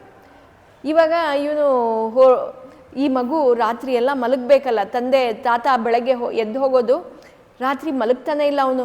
ಅಯ್ಯೋ, ನಾಳೆ ಬೆಳಗ್ಗೆ ಬೇಗ ಹೇಳಬೇಕು, ಬೇಗ ಎದ್ದು ನಾನು ಪೂಜೆ ಮಾಡಬೇಕು, ನನ್ನ ದೇವ್ರಿಗೆ ನಾನು ಶೃಂಗಾರ ಮಾಡಬೇಕು, ನಾನು ಎಲ್ಲ ಮಾಡಬೇಕು ಅಂತ ಎಲ್ಲ ನಿದ್ದೆ ಮಾಡದೆ ಮಲಗಿರ್ತಾನಂತೆ. ತಾಯಿ ಪಕ್ಕ ಮಲಗಿರೋರು, ಏನಾಯಿತು ನಾಮ್ಯ, ಏನಾಯಿತು ನಿಂಗೆ, ಮಲ್ಕೋ ಅಂತ ಹೇಳ್ತಾಯಿದ್ದೆ. ಅಯ್ಯೋ ಇಲ್ಲ, ನಾಳೆ ಬೆಳಗ್ಗೆನೇ ಬೇಗ ಹೇಳಬೇಕು, ನಾನು ನನ್ನ ಕೃಷ್ಣನಿಗೆ ಪೂಜೆ ಮಾಡಬೇಕು, ವಿಠ್ಠಲನಿಗೆ ಪೂಜೆ ಮಾಡಬೇಕು, ಇಲ್ಲಾಂದರೆ ನಂಗೆ ಆಗಲ್ಲ, ನಂಗೆ ನಿದ್ದೆ ಬಂದುಬಿಟ್ರೆ ಜೋರಾಗಿ, ಆಮೇಲೆ ನಂಗೆ ಬೆಳಗ್ಗೆ ಬೇಗ ಎಚ್ಚರ ಆಗಲ್ವಲ್ಲ. ಇಲ್ಲ ನಾನು ಎಬ್ಬಿಸ್ತೀನಿ, ಮಲ್ಕೋ ಮಗು ಅಂತೇಳಿ. ಸರಿ ಮಲಗ್ತಾನೆ. ಹಂಗಿದ್ರು ಮಧ್ಯ ನಮಗೂ ಗೊತ್ತು, ನಾವೆಲ್ಲಾದರೂ ಪಿಕ್ನಿಕ್ ಹೋಗ್ಬೇಕಂದ್ರೆ ಮಧ್ಯ ಎಚ್ಚರ ಆಗ್ತಾ ಇರುತ್ತೆ, ಎಲ್ಲಿ ಟೈಮ್ ಆಗೋಯ್ತೋ, ಎಲ್ಲಿ ಲೇಟ್ ಆಗೋಯ್ತೋ ಅಂತ ಹೇಳಿ. ಈ ಮಗು ಬೆಳಗ್ಗೆ ಹೇಳುತ್ತೆ, ತಾತ ಹೋಗಿದ್ದಾರೆ. ಬೆಳಗ್ಗೆ ಎದ್ದಿದ ತಕ್ಷಣ ಎಲ್ಲ ಪೂಜೆಯ ಸಾಮಗ್ರಿಗಳನ್ನೆಲ್ಲ ಸ್ವೀಕರಿಸಿ ಏನು ಮಾಡಬೇಕು ಭಗವಂತನಿಗೆ ಅಂತೆಲ್ಲ ತಯಾರು ಮಾಡಿಕೊಂಡು ಹೋಗ್ತಾನೆ ಭಕ್ತಿಪೂರ್ವಕವಾಗಿ. ನಮ್ಮನೇಲೂ ಇದು ಒಂದು ಮೇನ್ ಇಂಪಾರ್ಟೆಂಟ್ ಥಿಂಗು. ನಾವು ಏನು ಮಾಡಬೇಕು ಅಂದರೆ, ಮನೆಯಲ್ಲಿ ನಮ್ಮ ಭಗವಂತ ಯಾರಿದ್ದಾರೆ, ಕೆಲವು ಮನೆಯಲ್ಲಿ ಲಡ್ಡು ಗೋಪಾಲ್ ಅಂತ ಸಣ್ಣ ಕೃಷ್ಣವನ್ನು ಇಡ್ತಾರೆ. ಅವನು ವಿಗ್ರಹವಲ್ಲ, ಅವನು ಸಾಕ್ಷಾತ್ ನಮ್ಮಲ್ಲೊಬ್ಬ, ನಮ್ಮ ಮನೆಯ ಒಡೆಯ ಅವನು ಅಂತ ನಾವು ಭಾವಿಸ್ಬೇಕಂತೆ. ಭಾವನೆ ಇಂಪಾರ್ಟೆಂಟ್. ನಮ್ಮ ಮನೆಯಲ್ಲಿ ಅವನಿದ್ದಾನೆ, ನಮ್ಮ ಜೊತೆಯಲ್ಲಿ ಅವನಿದ್ದಾನೆ. ಖಂಡಿತ ನೀವು ಇದು ಮಾಡಿ ನೋಡಿ, ನಿಮಗೆ ಅನುಭವ ಬರುತ್ತೆ. ಏನಂದರೆ ಅವನು ಜೀವಂತವಾಗಿರುವಂಥ ಒಂದು ವಿಗ್ರಹ ಅಂತಲೇ ನಾವು ನೆನೆಸ್ಕೋಬೇಕು. ಎಲ್ಲರೂ ನಾವೇನು ಮಾಡ್ತೀವಿ, ವಿಗ್ರಹ ಪೂಜೆ ಮಾಡ್ತೀವಿ, ಆದರೆ ಅದರಲ್ಲಿ ದೇವರನ್ನು ನಾವು ಕಾಣಲ್ಲ. ನಾವು ಅವರಲ್ಲಿ ದೇವರನ್ನು ಕಾಣಿದಾಗ ಅವನು ನಮ್ಮ ಹತ್ರ ಬರ್ತಾನೆ, ನಮ್ಮ ಹತ್ರ ಇರ್ತಾನಂತೆ. ಈ ಥರ ಕೆಲವೊಂದು ಎಕ್ಸಾಂಪಲ್ಸ್ ನಾನು ಕೊಡ್ಬೋದು. ಏನಂದರೆ, ನಾವು ಈ ಥರ ವಿಗ್ರಹವನ್ನು ದೇವರು ಅಂತ ನಂಬಿ ನಾವು ಅವನಿಗೆ ಬೆಳಗ್ಗೆ ಎದ್ದಿದ ತಕ್ಷಣ ಅವನಿಗೆ ಎಬ್ಸೋದು, ಅವನಿಗೆ ಅಭಿಷೇಕ ಮಾಡೋದು, ಅವನಿಗೆ ನೈವೇದ್ಯ ಮಾಡೋದು, ರಾತ್ರಿ ಮಲಗಿಸೋದು, ಅವನ ಶೃಂಗಾರ ಮಾಡೋದು, ಇದನ್ನೆಲ್ಲ ಮಾಡಿದಾಗ ಭಕ್ತರಲ್ಲಿ ಎಷ್ಟು ಮಟ್ಟಿಗೆ ನಮ್ಮಲ್ಲಿ ಆ ಭಾವನೆ ಇದ್ದು, ನಮ್ಮಲ್ಲಿ ಆ ನಂಬಿಕೆ ಇದ್ದಾಗ ಅವನೇ ಬಂದು ನಮಗೆ ಸೂಚನೆ ಕೊಡ್ತಾನಂತೆ ಏನಾಗ್ತಾ ಇದೆ ಅಂತ. ಒಬ್ಬರು ಹೀಗೆ ಪೂಜೆ ಮಾಡೋರಿಗೆ ಒಂದು ಸಲ ಕನಸಲ್ಲಿ ಬಂದು, ನನಗೆ ನೀನು ಏನು ಬೆಡ್ ಹಾಸಿ ಮಲಗಿಸ್ತೀಯ ಅದು ನಂಗೆ ತುಂಬ ಚುಚ್ತಾ ಇದೆ, 3 ದಿವಸದ ಹಿಂದೆ ಹೂವು ಒಣಗಿರೋದು ಅದ್ರ ಕೆಳಗೆ ಇದೆ, ಅದು ನನ್ನ ಚುಚ್ತಾ ಇದೆ, ಹೋಗು ನೋಡು ಅಂತ ಹೇಳ್ತಾನಂತೆ. ಆಗ ಅವರು ಎದ್ದು ಹೋಗಿ ನೋಡ್ತಾರೆ, ಆ ಬೆಡ್ ಕೆಳಗಡೆ ನೋಡಿದ್ರೆ ಒಣಗಿರೋ ಹೂ ಇತ್ತಂತೆ. ಬೆಡ್ ಅಂದರೆ ಆ ಬಟ್ಟೆ ಏನು ನಾವು ಹಾಸಿರ್ತೀವಿ, ದೇವ್ರ ಮನೇಲಿ ನಾವು ಬಟ್ಟೆ ಹಾಸಿ ದೇವ್ರನ್ನ ಇಡ್ತೀವಿ, ಕೆಂಪು ಬಟ್ಟೆ ಇಡ್ತೀವಿ, ಇಲ್ಲ ಹಳದಿ ಬಟ್ಟೆ ಇಟ್ಟು, ಕೆಲವು ಮನೇಲಿ ಕೆಂಪು ಇಡ್ತಾರೆ, ಕೆಲವರು ಹಳದಿ ಬಟ್ಟೆ ಹಾಸಿ ಅದ್ರ ಮೇಲೆ ವಿಗ್ರಹವನ್ನು ಇಡ್ತಾರೆ. ಅದು ತೆಗೆದು ನೋಡಿದಾಗ ಕೆಳಗಡೆ ಒಣಗಿದ ಹೂ ಇತ್ತಂತೆ. ಮತ್ತು ಕೆಲವರು ನೈವೇದ್ಯ ಕೂಡ ಹೇಗೆ ಮಾಡ್ತಾರೆ, 30 ಚೀಟಿ ಹಾಕೋದು, ಒಂದೊಂದು ಚೀಟಿಲಿ ಒಂದೊಂದು ನೈವೇದ್ಯ, ಅದು ದೇವ್ರ ಮುಂದೆ ಹಾಕೋದು, ಎತ್ತದು. ಅದರಲ್ಲಿ ಏನು ಬರುತ್ತೆ, ಇವತ್ತು ಇಡ್ಲಿ ಬಂತು ಅಂದರೆ ನಾಳೆ ಕೃಷ್ಣನಿಗೆ ಇಡ್ಲಿ ಬೇಕು, ಸೊ ಇಡ್ಲಿ ಮಾಡೋದು. ಈ ರೀತಿ, ಯಾಕಂದರೆ ನಾವು ಮಾಡ್ತಾ ಇರೋದು ನಮಗೋಸ್ಕರ ಅಲ್ಲ. ಫಸ್ಟು ನಮ್ಮ ಮನೇಲಿರೋ ಒಡೆಯನಿಗೆ ನಾವು ಮಾಡಬೇಕು, ನಮ್ಮ ರಾಜನಿಗೆ ನಾವು ಮಾಡಬೇಕು. ನಮ್ಮ ಮನೆ ರಾಜ ಯಾರು, ನಮ್ಮ ಭಗವಂತ. ಅವನಿಗೇನು ಸಮರ್ಪಣೆ ಮಾಡಬೇಕು ಅದನ್ನು ನಾವು ಫಸ್ಟ್ ಮಾಡಿ, ಅವನಿಗೇನು ಪ್ರೀತಿ. ಕೆಲವರು ಹೀಗೆ ಮಾಡ್ತಾರಂತೆ, ಕೆಲವರು ನಮ್ಮ ಫ್ರೆಂಡ್ಸೇ ಹೇಳಿರೋದು, ಚೀಟಿ ಹಾಕ್ಬಿಡ್ತೀನಿ, ಅದೇನು ಬರುತ್ತೆ ಅದನ್ನು ಮಾಡೋದು, ಅವನಿಗೇನು ಬೇಕೋ ಅದನ್ನು ಇವತ್ತು ಮಾಡೋದು, ಅವನಿಗೆ ಇವತ್ತು ಪೊಂಗಲ್ ಬೇಕು ಅದಕ್ಕೆ ಪೊಂಗಲ್ ಮಾಡಿಬಿಟ್ಟೆ. ಈ ರೀತಿ ನಂಬಿ ನಾವು ಮಾಡಿದಾಗ ಅವನು ಕೆಲವೊಮ್ಮೆ ನಾವು ಏನು ಮಾಡದೇ ಇದ್ದಾಗ ಅವನೇ ಕನ್ಸಲ್ಲಿ ಬಂದು ಹೇಳ್ತಾನಂತೆ, ನಂಗೆ ಇವತ್ತು ಇದು ತಿನ್ನಬೇಕು, ಇದು ಕೊಡು. ಈ ಘಟನೆಯೂ ನಡೆದಿದೆ ಕೆಲವು ಮನೇಲಿ. ಅದು ನಮ್ಮಲ್ಲಿ ಎಷ್ಟು ನಂಬಿಕೆ ಇದೆ ಅದರ ಪ್ರಕಾರ. ಈಗ ನಾಮದೇವ ಬಂದ, ಎಲ್ಲ ಶೃಂಗಾರ ಮಾಡೋದಕ್ಕೆಲ್ಲ ತಯಾರು ಮಾಡ್ಕೊಂಡ, ಎಲ್ಲ ಅಭಿಷೇಕ ಮಾಡ್ದ, ಅರ್ಘ್ಯ ಎಲ್ಲ ಮಾಡ್ದ, ಎಲ್ಲ ರೀತಿಯ ಮಾಡಿಬಿಟ್ಟು ವಸ್ತ್ರ ಅಲಂಕಾರ ಎಲ್ಲ ಮಾಡ್ದ ಭಗವಂತನಿಗೆ. ಆ ಹಾರ ಹಾಕಿದ, ಹಾರ ಎಲ್ಲ ಹಾಕಿ ನೈವೇದ್ಯ ಕೊಡಬೇಕು. ಅಮ್ಮನ ಹತ್ರ ಹೋದ, ಅಮ್ಮ ಹಾಲು ಕಾಯಿಸಿದೆಯಾ? ಕಾಯಿಸಿದ್ದೀನಿ, ತೊಗೊಂಡೋಗು ಬಾಳ ಅಂಥೇಳಿ ಹಾಳು ಕೊಟ್ಲಂತೆ. ಹಾಳ ಮೇಲೆ ಒಂದು ತಟ್ಟೆ ಮುಚ್ಚಿ ಕೊಟ್ಲು. ತೊಗೊಂಡು ಹೋದ, ಹಾಲಲ್ಲಿ ತಂದು, ಅವನಿಗೆ ಗೊತ್ತಿಲ್ಲ. ತಾತ ಏನು ಮಾಡ್ತಾಯಿದ್ರು, ಈ ಏನು ಆಹಾರ ಇದೆ ಅದನ್ನು ಕೊಡಬೇಕು, ಆದರೆ ಅದು ಕಲ್ಲಿನ ವಿಗ್ರಹ, ಅದು ಬಂದು ತಿನ್ನಲ್ಲ ಅನ್ನೋದು ಗೊತ್ತಿಲ್ಲ ಅವನಿಗೆ. ಅವನೇನು ಮನಸ್ಸಲ್ಲಿ ಅಂದ್ಕೊಂಡಿದ್ದಾನೆ, ತಿನ್ನತ್ತೆ ಅಂತ.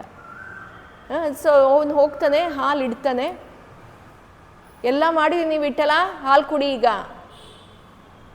ಇಡ್ತಾನೆ.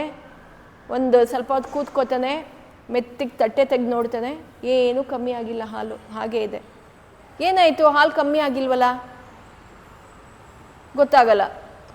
ಓ, ನಮ್ಮ ತಾತ ಏನೋ ಒಂದು ಮಿಸ್ಟೇಕ್ ಮಾಡಿದ್ದಾರೆ, ಸಕ್ಕರೆ ಎಷ್ಟು ಹಾಕಬೇಕು ಹೇಳಿಲ್ಲ. ಮಿಶ್ರಿ ಅವರೆಲ್ಲ ಇದು ಹಾಕ್ತಾರೆ, ಬೆಣ್ಣೆ ಹಾಕ್ತಾರೆ, ಅದನ್ನು ಎಷ್ಟು ಹಾಕಬೇಕು, ಇವನ್ನ ರಿಕ್ವೈರ್ಮೆಂಟ್ 1 ಸ್ಪೂನಾ 2 ಸ್ಪೂನಾ 3 ಸ್ಪೂನ್ ಹಾಕಬೇಕಾಗಿತ್ತ, ಏನು ಗೊತ್ತಾಗ್ಲಿಲ್ವಲ್ಲ ನನಗೆ ಅಂಥೇಳಿ ಆ ಹಾಲನ್ನು ತೊಗೊಂಡೋಗ್ಬಿಟ್ಟು ಮತ್ತೊಂದು ಸಲ ಬೇರೆ ಹಾಲನ್ನು ತೊಗೊಂಬಂದು ಅದರಲ್ಲಿ ಒಂದಿಷ್ಟು ಎಕ್ಸ್ಟ್ರಾ ಸಕ್ಕರೆ, ಒಂದಿಷ್ಟು ಮಿಶ್ರಿ ಎಲ್ಲ ತೊಗೊಂಬಂದು ಇಡ್ತಾನಂತೆ.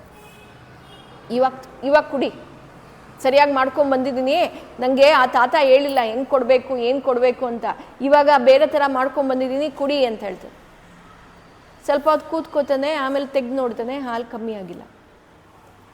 ಏನಾಯ್ತಿದು, ಹಾಲು ಕಮ್ಮಿ ಆಗಿಲ್ಲ. ಅಮ್ಮ ಕರಿತಾಳಂತೆ, ಆಯ್ತೇನೋ ನಿನ್ನ ಪೂಜೆ, ಬಾ ಊಟ ಮಾಡ್ಬಾ ನಾಮ, ಬಾ ಊಟ ಮಾಡ್ಬಾ, ತಿಂಡಿ ತಿನ್ಬಾ ಅಂತ. ಬರ್ತೀನಿ ಬರ್ತೀನಿ ಅಂತ ಹೇಳ್ಬಿಟ್ಟು ನೋಡ್ತಾನೆ. ಅಯ್ಯೋ ತಾತ ಬೇರೆ ಹೇಳ್ಬಿಟ್ಟಿದ್ದಾರೆ, ನೀನು ತಿಂದೆ ನಾನು ತಿನ್ನಬಾರ್ದು ಅಂತ, ನೀನು ಇನ್ನೂ ತಿಂದಿಲ್ಲ, ತಿನ್ನು ತಿನ್ನು ಅಂತದಂತೆ. ಈಗ ಏನು ಮಾಡೋದು, ಸರಿ ಈ ಹಾಲು ಸರಿಗಿಲ್ಲ, ಇನ್ನೊಂದು ಸಲ ಕೊಡೋಣ ಅಂತ ಆ ಹಾಲು ತಗೊಂಡೋಗಿ ಒಂದು ಹಸುಗೆ ಹಾಕ್ಬಿಟ್ಟು ಮತ್ತೆ ಹಾಲನ್ನು ಬೇರೆ ರೀತಿ ಕಾಯಿಸ್ಕೊಂಡು ಅದನ್ನು ಮತ್ತೆ ಮಿಶ್ರಿ ಜಾಸ್ತಿ ಹಾಕ್ಕೊಂಡು ಎಲ್ಲ ತೊಗೊಂಬರ್ತಾನಂತೆ, ಇಡ್ತಾನಂತೆ. ಆಗಲೂ ಕುಡಿಯಲ್ಲ. ಅಮ್ಮ ಬಾರೋ ಊಟ ಮಾಡು, ಮಾಡ್ತೀನಿ ಮಾಡ್ತೀನಿ ಮಾಡಿದೆ ಅಂತ ಹೇಳ್ಬಿಟ್ಟು ಅಮ್ಮಂಗೆ ಸುಳ್ಳು ಹೇಳ್ಬಿಟ್ಟು ಬೇಜಾರಾಗಿ ಹಾಗೆ ಕೂತಿರ್ತಾನಂತೆ. ಯಾಕೆ ನನ್ನ ಭಕ್ತಿಯಲ್ಲಿ ಏನು ಕಮ್ಮಿ ಆಗಿದೆ, ನನ್ನ ಪೂಜೆಯಲ್ಲಿ ಏನು ಕಮ್ಮಿ ಆಗಿದೆ, ಭಗವಂತ ಯಾಕೆ ಕುಡಿತಾ ಇಲ್ಲ, ಭಗವಂತ ಯಾಕೆ ತಿಂತಾ ಇಲ್ಲ ನಾನು ಕೊಟ್ಟಿರೋ ಆಹಾರವನ್ನು ಅಂತ ಯೋಚನೆ ಮಾಡ್ತಾನಂತೆ. ಆವತ್ತಿನ ದಿವಸ ಮುಗೀತು. ಮುಂದಿನ ದಿವಸ ಮತ್ತೆ ಎಲ್ಲ ಮಾಡ್ದ, ಮತ್ತೆ ಹಾಲು ತಂದಿಟ್ಟ, ಕುಡಿಲಿಲ್ಲ. ಮತ್ತೆ ಅದೇ ಡ್ರಾಮಾ ಆಯಿತು. 2 ಸಲ 3 ಸಲ ಎಲ್ಲ ಇಟ್ಟ, ಆದರೂ ಕುಡಿತಾ ಇಲ್ಲ. ಅಯ್ಯೋ ತಾತ ಬೇರೆ ಹೇಳ್ಬಿಟ್ಟಿದ್ದಾರೆ, ನನ್ನ ಸೇವೆ ಸರಿಗಾಗಿಲ್ಲ ಅಂದರೆ ಆಮೇಲೆ ನನಗೆ ಪೂಜೆ ಮಾಡೋಕ್ಕೆ ಬಿಡೋದಿಲ್ಲ, ಈ ಭಗವಂತ ಬಂದು ನನ್ನ ವಿಠಲ ಬಂದು ನಾನು ಕೊಡೋ ಆಹಾರವನ್ನು ಸ್ವೀಕರಿಸ್ತಾ ಇಲ್ಲ, ನಾಳೆ ನಾನು ಏನೇ ಆಗಲಿ ಅವ್ನು ಕುಡಿಯೋ ತನಕ ಬಿಡಲ್ಲ. ಈ 2 ದಿವಸ ಇವನು ಊಟ ಮಾಡಿಲ್ಲ, ಯಾಕಂದರೆ ತಾತ ಹೇಳ್ಬಿಟ್ಟಿದ್ದಾರೆ ಊಟ ಮಾಡೋ ಹಾಗಿಲ್ಲ ಅಂತ ಹೇಳಿ. ಮುಂದಿನ ದಿವಸ ಬೆಳಗ್ಗೆ ಎಲ್ಲ ಆಯಿತು, ಎಲ್ಲ ತಯಾರಿ ಆಯಿತು, ಮತ್ತೆ ಆಹಾರ ತಂದ ಇಟ್ಟ. ಕುಡಿಲಿಲ್ಲ ಭಗವಂತ. ಅಷ್ಟು ಬೇಗ ಭಗವಂತ ಭಕ್ತರಿಗೆ ಹೊಳಿಯಲ್ವಂತೆ. ಭಕ್ತಿ ಯೋಗದಲ್ಲಿ ಅವನು ಸಿಗ್ಬೇಕಂದ್ರೆ ತುಂಬ ಜನ್ಮಗಳು, ವರ್ಷ ಅಂದ್ರೆ ಅಲ್ಲ, ಜನ್ಮಗಳಲ್ಲಿ ನಾವು ಭಕ್ತಿ ಯೋಗವನ್ನು ತೋರಿಸಿದಾಗ ಅವನು ಬಂದು ಒಲಿತಾನಂತೆ. ಈ ಮಗುಗೆ 3 ದಿವಸದಲ್ಲೇ ತೋರಿಸ್ಬೇಕು ಅಂತ ಇಲ್ಲಿ ಅವನು ಬಂದು ಕುಡಿಬೇಕು ಅಂತ ಅಷ್ಟು ಬೇಗ ಎಲ್ಲಿ ಮಾಡ್ತಾನೆ ಅವನು. ಈಗ ಇವನಿಗೆ ಸಿಟ್ಟು, ಕೋಪ, ಹೇ ವಿಠಲ ನಾನೆಲ್ಲ ಮಾಡಿದ್ದೀನಿ, ಕುಡಿ, ನೀನು ಎಲ್ಲ ಕೊಟ್ಟಿದ್ದೀನಿ ನಿನಗೆ, ಕುಡಿ, ಯಾಕೆ ನೀನು ಕುಡಿತಾ ಇಲ್ಲ, ಯಾಕೆ ನೀನು ನನ್ನ ಆಹಾರ ಸ್ವೀಕಾರ ಮಾಡ್ತಾ ಇಲ್ಲ, ನೀನು ಹೀಗೆ ಮಾಡಿದ್ರೆ ನಾನು ನನ್ನ ಜೀವವನ್ನೇ ಕಳ್ಕೊತೀನಿ ಅಂತ ಹೇಳಿ ಫಸ್ಟ್ ತಲೆ ಚಚ್ಕೋತಾನಂತೆ. ಕೆಲವು ಕಡೆ ತಲೆ ಚಚ್ಕೋತಾನೆ ಭಗವಂತ ಬಂದ ಅಂತ ಹೇಳ್ತಾರೆ. ಇನ್ನು ಕೆಲವು ಕಡೆ ಇವನು ಕುಡಿತಾ ಇಲ್ಲ ಅಂತ ಹೇಳಿ ನಾನು ನನ್ನ ಕತ್ತನ್ನು ಕತ್ತರಿಸ್ತೀನಿ ಅಂತ ಹೇಳ್ಬಿಟ್ಟು ಚಾಕು ತರ್ತಾನಂತೆ. ಒಂದು ಬುಕ್ಕಲ್ಲೇ ಹಾಕ್ಕೊಡ್ತಾರೆ, ಒಂದು ಕಡೆ ಹೀಗೆ ಹೇಳ್ತಾರೆ. ಸರಿ ಚಾಕು ತಂದ್ಬಿಟ್ಟು ಅವನ ಪಾದ ಇಟ್ಕೊಂಡು, ಭಗವಂತನ ಪಾದ ಇಟ್ಕೊಂಡು, ನೀನು ಕುಡಿತೀಯೋ ಕುಡಿಯಲ್ವ ನಾನು ಕಟ್ ಮಾಡ್ಕೊಳ್ಳ ಅಂತ ಹೇಳ್ತಾನಂತೆ. ಈ ಚರ್ಚೆ ಆವಾಗ ನಡೀತಾ ಇತ್ತು. ಆ ಭಗವಂತನಿಗೆ ಈ ಮಗುವಿನ ಮೇಲೆ ಕರುಣೆ ಬಂತಂತೆ. ಯಾಕಂದರೆ ಆ ಮಗು ಶುದ್ಧ ಮನಸ್ಸಿನಿಂದ ನಿಜವಾದ ಭಾವನೆಯಿಂದ ಬೇಡ್ಕೊಂಡ. ಆಗ ಭಗವಂತ ಪ್ರತ್ಯಕ್ಷನಾಗಿ ಒಂದು ಕೈಯಲ್ಲಿ ಕತ್ತಿಯನ್ನು ಇಟ್ಕೊಂಡು ಒಂದು ಕೈಯಲ್ಲಿ ಹೇ ನಾಮ ಏನು ಮಾಡಬೇಡ, ಕೊಡು ಕೊಡು ಕೊಡು ಅಂತ ಹಾಲಿನ ಗ್ಲಾಸನ್ನು ತಗೊಂಡು ಕುಡಿಯೋಕ್ಕೆ ಶುರು ಮಾಡಿದ್ನಂತೆ. ಕುಡಿತಾ ಘಟ ಕುಡಿತಾ ಇದ್ದಾನೆ. ಆಗ ಭಗವಂತ ನಿಂಗೆ ಅಷ್ಟು ಗೊತ್ತಿಲ್ವಾ, ನಾನು 3 ದಿವಸದಿಂದ ಏನೂ ಊಟ ಮಾಡಿಲ್ಲ, ಫುಲ್ ಕುಡಿತಾ ಇದೆಯಲ್ಲ, ಏನು ನೀನು ನಂಗೊಂಚೂರು ಬಿಡು, ಅದು ನಿನ್ನ ಪ್ರಸಾದ ತಾನೆ, ನಂಗೊಂಚೂರು ಬಿಡು, ನಿನ್ನ ಪ್ರಸಾದ ನಾನು ತಗೋಬೇಕು ಅಂತ ಹೇಳಿದ್ದಾರೆ ತಾತ ಅಂತ. ಓ ನೀನು ಕುಡ್ದಿಲ್ವಾ, ನೀನು ತಿಂದಿಲ್ವಾ, ಸರಿ ತಗೋ ಅಂತ ಅವನಿಗೆ ಪ್ರಸಾದ ಕೊಡ್ತಾನಂತೆ. ಮಿಕ್ಕಿದ ಒಂಚೂರು ಹಾಲು ಕೊಡ್ತಾನಂತೆ. ಆ ಹಾಲು ಕುಡ್ದಿದ್ದು ಆ ಮಗುವಿಗೆ ಹೊಟ್ಟೆ ಎಷ್ಟು ತುಂಬಿತು ಅಂದರೆ ಇನ್ಯಾವತ್ತೂ ಅವನಿಗೆ ಹಸಿವೆ ಅನ್ನೋದೇ ಆಗಿಲ್ಲ ಅಂತೆ. ಅದು ಸಾಕ್ಷಾತ್ ಭಗವಂತ ಕುಡಿತಾ ಇದ್ದಿದ್ದು. ಈಗ ತಾಯಿ ಹತ್ರ ಬರ್ತಾನೆ. ಇದೆಲ್ಲ ಮಾಡಿದ್ಮೇಲೆ ಅವ್ನು ತುಂಬ ಖುಷಿ, ತುಂಬ ಸಂತೋಷ. ಭಗವಂತ ಬಂದು ಕುಡ್ದ, ಭಗವಂತ ಬಂದು ಹಾಲು ಕುಡ್ದ ಅಂತ ಹೇಳಿ ಹಬ್ಬ, ಈಗಂತೂ ನಾನು ಪೂಜೆ ಮಾಡ್ಬೋದು, ನಮ್ಮ ತಾತ ಬಂದು ನಂಗೆ ಏನು ಹೇಳಿದ್ರು ನಾನು ಪೂಜೆ ಮಾಡ್ಬೋದು ಅಂತ. ತಾತ ಬರ್ತಾರಂತೆ. ಸಂಜೆ ಆಯಿತು, ತಾತ ಬಂದರು. ನಾಮ ಎಲ್ಲ ಸರಿಯಾಗಿ ಮಾಡಿದ್ಯಾ, ನೇಮ ನಿಷ್ಠೆ ಎಲ್ಲ ಪಾಲಿಸ್ದ್ಯಾ, ಷೋಡಶೋಪಚಾರ ಎಲ್ಲ ಮಾಡಿದ್ಯಾ? ಓ ಮಾಡಿದೆ. ನೈವೇದ್ಯ ಕೊಟ್ಟಿದ್ದಾನೆ, ನಿನ್ನ ಊಟ ಮಾಡಿದೆ. ಹೌದು ತಾತ ನೈವೇದ್ಯ ಕೊಟ್ಟೆ. ಬಂದ ಅವನು, ಅಯ್ಯೋ ನಿಂಗೆ ಗೊತ್ತಿಲ್ಲ ತಾತ, 2 ದಿವಸ ಅಂತೂ ತುಂಬ ಸತಾಯಿಸ್ದ ಭಗವಂತ ನನಗೆ. ನಾನು ಕೊಟ್ಟಿದ್ದ ಆಹಾರನೇ ತಿಂದಿಲ್ಲ, ಏನು ಮಾಡಿದ್ರು ತಿಂತಾ ಇಲ್ಲ ನಾನು ಕೊಟ್ಟಿದ್ದು. ಆವಾಗೇನು ಮಾಡಿದೆ? ನಾನು ಬಿಡ್ತೀನಾ, ನೀನು ಹೇಳಿದ್ದೆ ಅಲ್ವಾ ಅವನಿಗೆ ತಿನ್ನಿಸ್ಲೇಬೇಕು ಅಂತ. 3ನೇ ದಿವಸ ಬಿಡಲೇ ಇಲ್ಲ, ನಾನು ತಿನ್ನಿಸ್ದೆ ಅಂತ ಹೇಳ್ತಾನೆ. ಹೌದಾ, ಏನು ಮಾಡಿದೆ ತಾತಂಗೆ ಹೇಳ್ತಾನಂತೆ. ಹೇಳ್ತೀನಿ ಬಾ, ನೀನು ಬಂದು ಆಹಾರ ಸ್ವೀಕರಿಸು ಅಂತೆಲ್ಲ ಹೇಳಿ ಕರ್ಕೊಂಡು ಹೋಗ್ತಾನಂತೆ. ಆಮೇಲೆ ತಾತ ಕೇಳ್ತಾನಂತೆ, ಏನು ಮಾಡಿದೆ ಮಗು, ಹೆಂಗೆ ತಿನ್ನಿಸ್ದೆ ಅಂತ. ಆಮೇಲೆ ಫುಲ್ ಕತೆ ಹೇಳಿದ್ನಂತೆ, ನಾನು ಪೂಜೆ ಮಾಡಿದೆ, ನಾನೆಲ್ಲ ಮಾಡಿದೆ, ಎಷ್ಟು 3 ಸಲ ಹಾಲಿಟ್ಟೆ, 4 ಸಲ ಹಾಲಿಟ್ಟೆ, 2ನೇ ದಿವಸನೂ ಹಾಲಿಟ್ಟೆ, ಭಗವಂತ ತಿಂದಿಲ್ಲ, 3ನೇ ದಿವಸ ತಿನ್ನಲೇ ಇಲ್ಲ, ನನ್ನ ತಲೆ ಹೊಡ್ಕೊಂಡೆ, ಆಮೇಲೆ ನನ್ನ ಚಾಕು ಇಟ್ಕೊಂಡ್ಬಂದು ಕತ್ತರಿಸ್ತೀನಿ ಅಂತ ಹೇಳಿದಾಗ ಬಂದು ಕುಡ್ದ ಅಂತ. ಏನು ಹೇಳಿದೆ? ಭಗವಂತ ಬಂದು ಕುಡಿದ್ ನಾನು ನಿಂಗೆ ಕೊಟ್ಟಿದ್ದ ಹಾಲು. ಹೌದು, ಮಗು ಅದು ಕಲ್ಲಿನ ವಿಗ್ರಹ, ಅದು ಎಲ್ಲಿಂದ ಬಂದು ತಿನ್ನತ್ತೆ, ಎಲ್ಲಿಂದ ಬಂದು ಕುಡಿಯತ್ತೆ? ಅಯ್ಯೋ ನೀನೇ ಹೇಳಿಲ್ವಾ ಭಗವಂತ ತಿಂತಾನೆ ಕುಡಿತಾನೆ ಅಂತ? ನಾನು ಕೇಳಿದೆ, ಅವನು ಬಂದ ಕುಡ್ದ. ನಿಜವಾಗ್ಲೂ ಹೇಳ್ತಿದ್ಯಾ? ಹೌದು. ನಾಳೆ ಬೆಳಗ್ಗೆ ಹಂಗಿದ್ರೆ ನೀನೇ ಪೂಜೆ ಮಾಡಿ ಆ ಭಗವಂತನಿಗೆ ಏನು ಆಹಾರ ಕೊಡ್ತೀಯ ಅದನ್ನು ತೋರಿಸು ನನಗೆ ಅಂತಂತೆ. ಸರಿ ಅಂತ ಹೇಳಿ ಬೆಳಗ್ಗೆ ಎಲ್ಲ ತಯಾರಿ ಆಯಿತು, ಎಲ್ಲ ಮಾಡಿದ್ರು. ಆಹಾರ ಎಲ್ಲ, ಇವಾಗ ಹಾಲು ತಂದ್ರು, ನೈವೇದ್ಯ ಮಾಡೋದಕ್ಕಿಟ್ರು. ನಾಮ, ವಿಠಲ ಬಾರೋ, ಫ್ರೆಂಡು, ಅವನ ಜೊತೆ ಫ್ರೆಂಡ್ ಆಗೋಗಿದ್ದ ಅವನು. ವಿಠಲ ಬಾ, ನಿಂಗೋಸ್ಕರ ಹಾಲು ತಂದಿದ್ದೀನಿ, ಇವತ್ತು ಮತ್ತೆ ನೆನ್ನೆ ಥರ ನಖರೆ ಮಾಡಬೇಡ, ನೆನ್ನೆ ಮೊನ್ನೆ ಥರ ಬಂದು ಕುಡಿ ಬೇಗ ಅಂತ. ಎಷ್ಟೊತ್ತು ಆದರೂ ಬರಲ್ಲ, 1 ಗಂಟೆ ಆಯಿತು ಬರಲಿಲ್ಲ. ಯಾಕೆ? ನೆನ್ನೆ ತಾನೇ ನೀನು ಹೇಳಿದೆ ನಾನು ನೀನು ಕರೆದಾಗೆಲ್ಲ ಬರ್ತೀನಿ ಅಂತ, ಯಾಕೆ ಬಂದಿಲ್ಲ ನೀನು? ಕುಡಿ ಬಾ ಅಂತದಂತೆ. ಆಗ ತಾತ ಹೇಳ್ತಾನಂತೆ, ತಾತಂಗೆ ಹೇಳ್ತಾನಂತೆ, ನೋಡು ನೀನು ಇಲ್ಲಿದ್ರೆ ಬರಲ್ಲ, ನೀನು ಅಲ್ಲಿ ಹಿಂದೆ ಹೋಗಿ ಬಚ್ಚಿಟ್ಕೋ, ಆಮೇಲೆ ಬರ್ತಾನೆ ಅಂತ. ಸರಿ, ತಾತ ಹೊರಗಡೆ ಹೋಗ್ತಾನಂತೆ.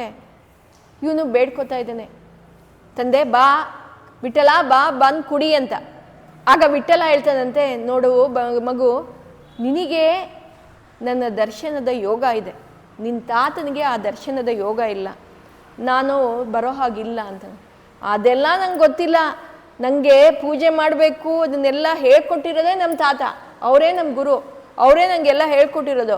ಅವ್ರ ಮುಂದೆ ಬಂದು ನೀನು ಕುಡಿಬೇಕು, ನೀನು ತಿನ್ನಬೇಕು ಅಂತ. ಇಲ್ಲ ಮಗು, ಹಂಗೆ ಆಗೋದಿಲ್ಲ, ನಾನು ಬರೋ ಹಾಗಿಲ್ಲ ಅಂತ ಹೇಳ್ತಾನಂತೆ. ನಿಮ್ಮ ತಾತನಿಗೆ ಆ ದೃಷ್ಟಿ ಇಲ್ಲ, ಅಂದರೆ ನನ್ನ ನೋಡುವ ಸಾಮರ್ಥ್ಯ ಅವರಿಗಿಲ್ಲ, ಅಂದರೆ ಅವರಲ್ಲಿ ನಿನ್ನಷ್ಟು ನಿರ್ಮಲವಾದ ಮನಸ್ಸಿಲ್ಲ ಅಂತ ಹೇಳ್ತಾರೆ. ಅದೆಲ್ಲ ಅದೇನು ದೃಷ್ಟಿನೋ ಅದೇನು ನಿರ್ಮಲವೋ ಅದೆಲ್ಲ ನಂಗೆ ಅರ್ಥ ಆಗಲ್ಲ, ನೀನು ಬಂದು ನನ್ನ ತಾತನ ಮುಂದೆ ಹಾಲು ಕುಡಿಬೇಕು ಅಂತ ಹೇಳಿದ್ನಂತೆ. ನೋಡಿ, ಭಕ್ತರ ಸಂಘ ಮಾಡಿದ್ರೆ ಭಗವಂತನ ದರ್ಶನ ನಮಗಾಗತ್ತಂತೆ. ಈ ಕಥೆಯನ್ನು ನಾವು ಗಜೇಂದ್ರ ಮೋಕ್ಷದಲ್ಲೂ ಕೇಳಿದ್ದೀವಿ. ಆ ಗಜೇಂದ್ರ ಮೋಕ್ಷದಲ್ಲಿ ಆ ಗಜ, ಆ ಆನೆಯ ಪಾದ ಇಟ್ಕೊಂಡಿರೋ ಆ ಮೊಸಳೆಗೆ ಕೂಡ ಮೋಕ್ಷ ಆಯಿತು. ಯಾಕೆ? ಆನೆಯನ್ನು ಬಿಡಿಸೋದಕ್ಕೆ ಗರುಡ ವಾಹನನೇ ಬಂದ, ಸಾಕ್ಷಾತ್ ವಿಷ್ಣುವೇ ಬಂದ ಗರುಡನ ಮೇಲೆ. ಅವನು ಬಂದು ಆ ಆನೆಗೆ ಅವನಿಗೆ ಮೋಕ್ಷ ಕೊಡುವಾಗ ಆನೆಯ ಪಾದವನ್ನು ಈ ಮೊಸಳೆ ಇಟ್ಕೊಂಡಿತ್ತು. ಆ ಭಕ್ತನ ಪಾದವನ್ನು ಇಟ್ಕೊಂಡಿದ್ದಕ್ಕೆ ಆ ಮೊಸಳೆಗೂ ಮೋಕ್ಷವಾಯಿತು. ಈ ರೀತಿ ನಾವು ಯಾವಾಗಲೂ ಏನು ನೆನ್ಪು ಮಾಡ್ಕೋಬೇಕು, ಸಂತರ ಇಲ್ಲ ಸಾಧುಗಳ ಸಂಘ ನಾವು ಯಾಕೆ ಮಾಡಬೇಕು, ಅವರ ದರ್ಶನವನ್ನು ಯಾಕೆ ಮಾಡಬೇಕು ಅಂದರೆ ಅವರ ಭಕ್ತಿಯ ಯೋಗದಿಂದ ನಮಗೂ ಮೋಕ್ಷ ಸಿಗತ್ತಂತೆ, ನಮಗೂ ಪುಣ್ಯ ಸಿಗತ್ತಂತೆ. ಹೀಗೆ ಏನಾಯಿತು ಮುಂದೆ ಅಂತ ಮುಂದಿನ ವಾರದಲ್ಲಿ ನಾವು ನೋಡೋಣ. ಅದಲ್ಲದೆ ನಾಮದೇವ ಮತ್ತು ಅವರಿಗೆ ಗುರು ದೀಕ್ಷೆ ಹೇಗಾಗತ್ತೆ ನಾವು ಕೇಳಿರ್ಬೋದು. ಯಾರ ಕತೆ ಅಂತ ನಿಮ್ಗೆ ಗೊತ್ತಿದೆಯೋ ಇಲ್ವೋ, ಪಾದ ಎಲ್ಲೆಲ್ಲಿಟ್ಟರು ಲಿಂಗ ಹುಟ್ಟುತ್ತಾ ಇತ್ತು ಅಂತ ಅಲ್ವಾ? ಆ ಕಥೆಯನ್ನು ನಾಮದೇವರ ಚರಿತ್ರೆಯಲ್ಲೇ ನಾವು ಕೇಳೋದು. ಅದಲ್ಲದೆ ನಾಮದೇವರ ಮನೆ ಒಂದು ಸುಟ್ಟುತ್ತಾ ಇತ್ತು, ಆ ಸುಡೋ ಸಮಯಕ್ಕೆ ಕೃಷ್ಣ ಭಗವಂತನೇ ಬಂದು, ವಿಠಲನೇ ಬಂದು ಹೇಗೆ ಅವನನ್ನು ಕಾಪಾಡಿದ್ದು. ಮತ್ತು ಇನ್ನೂ ಒಂದು ಬೇರೆ ಬೇರೆ ಅವತಾರದಲ್ಲಿ ನಾವು ಯಾವಾಗ ಭಕ್ತರಾಗಿರ್ತೀವಿ, ನಮ್ಮ ಭಕ್ತಿಯ ನಿಷ್ಠೆಯನ್ನು ಟೆಸ್ಟ್ ಮಾಡೋದಕ್ಕೆ ಭಗವಂತ ಬರ್ತಾನಂತೆ ಬೇರೆ ಬೇರೆ ಅವತಾರದಲ್ಲಿ. ಈ ನಾಮನಿಗೂ ಕೂಡ ಹಲವಾರು ಪರೀಕ್ಷೆಗಳು ನಡೀತು. ಭಕ್ತರಿಗೆ ಹಲವಾರು ಪರೀಕ್ಷೆ, ತೊಂದರೆ ಜಾಸ್ತಿ. ಇದನ್ನು ನಾವು ಮುಂದಿನ ವಾರದಲ್ಲಿ ಕೇಳೋಣ. ಹರೇ ಹರೇ ಮೇ ಹರ ಪಾತಕಾನಿ, ಹರೇ ಹರೇ ಮೇ ಕುರು ಮಂಗಳಾನಿ, ಹರೇ ಹರೇ ಮೇ ತವ ದೇಹಿ ದಾಸ್ಯಂ, ಹರೇ ಹರೇ ಮೇ ತವ ಭಕ್ತಿರಸ್ತು. ಹರೆಯೇ ನಮಃ, ಹರೆಯೇ ನಮಃ. ಶ್ರೀಕೃಷ್ಣಾರ್ಪಣಮಸ್ತು.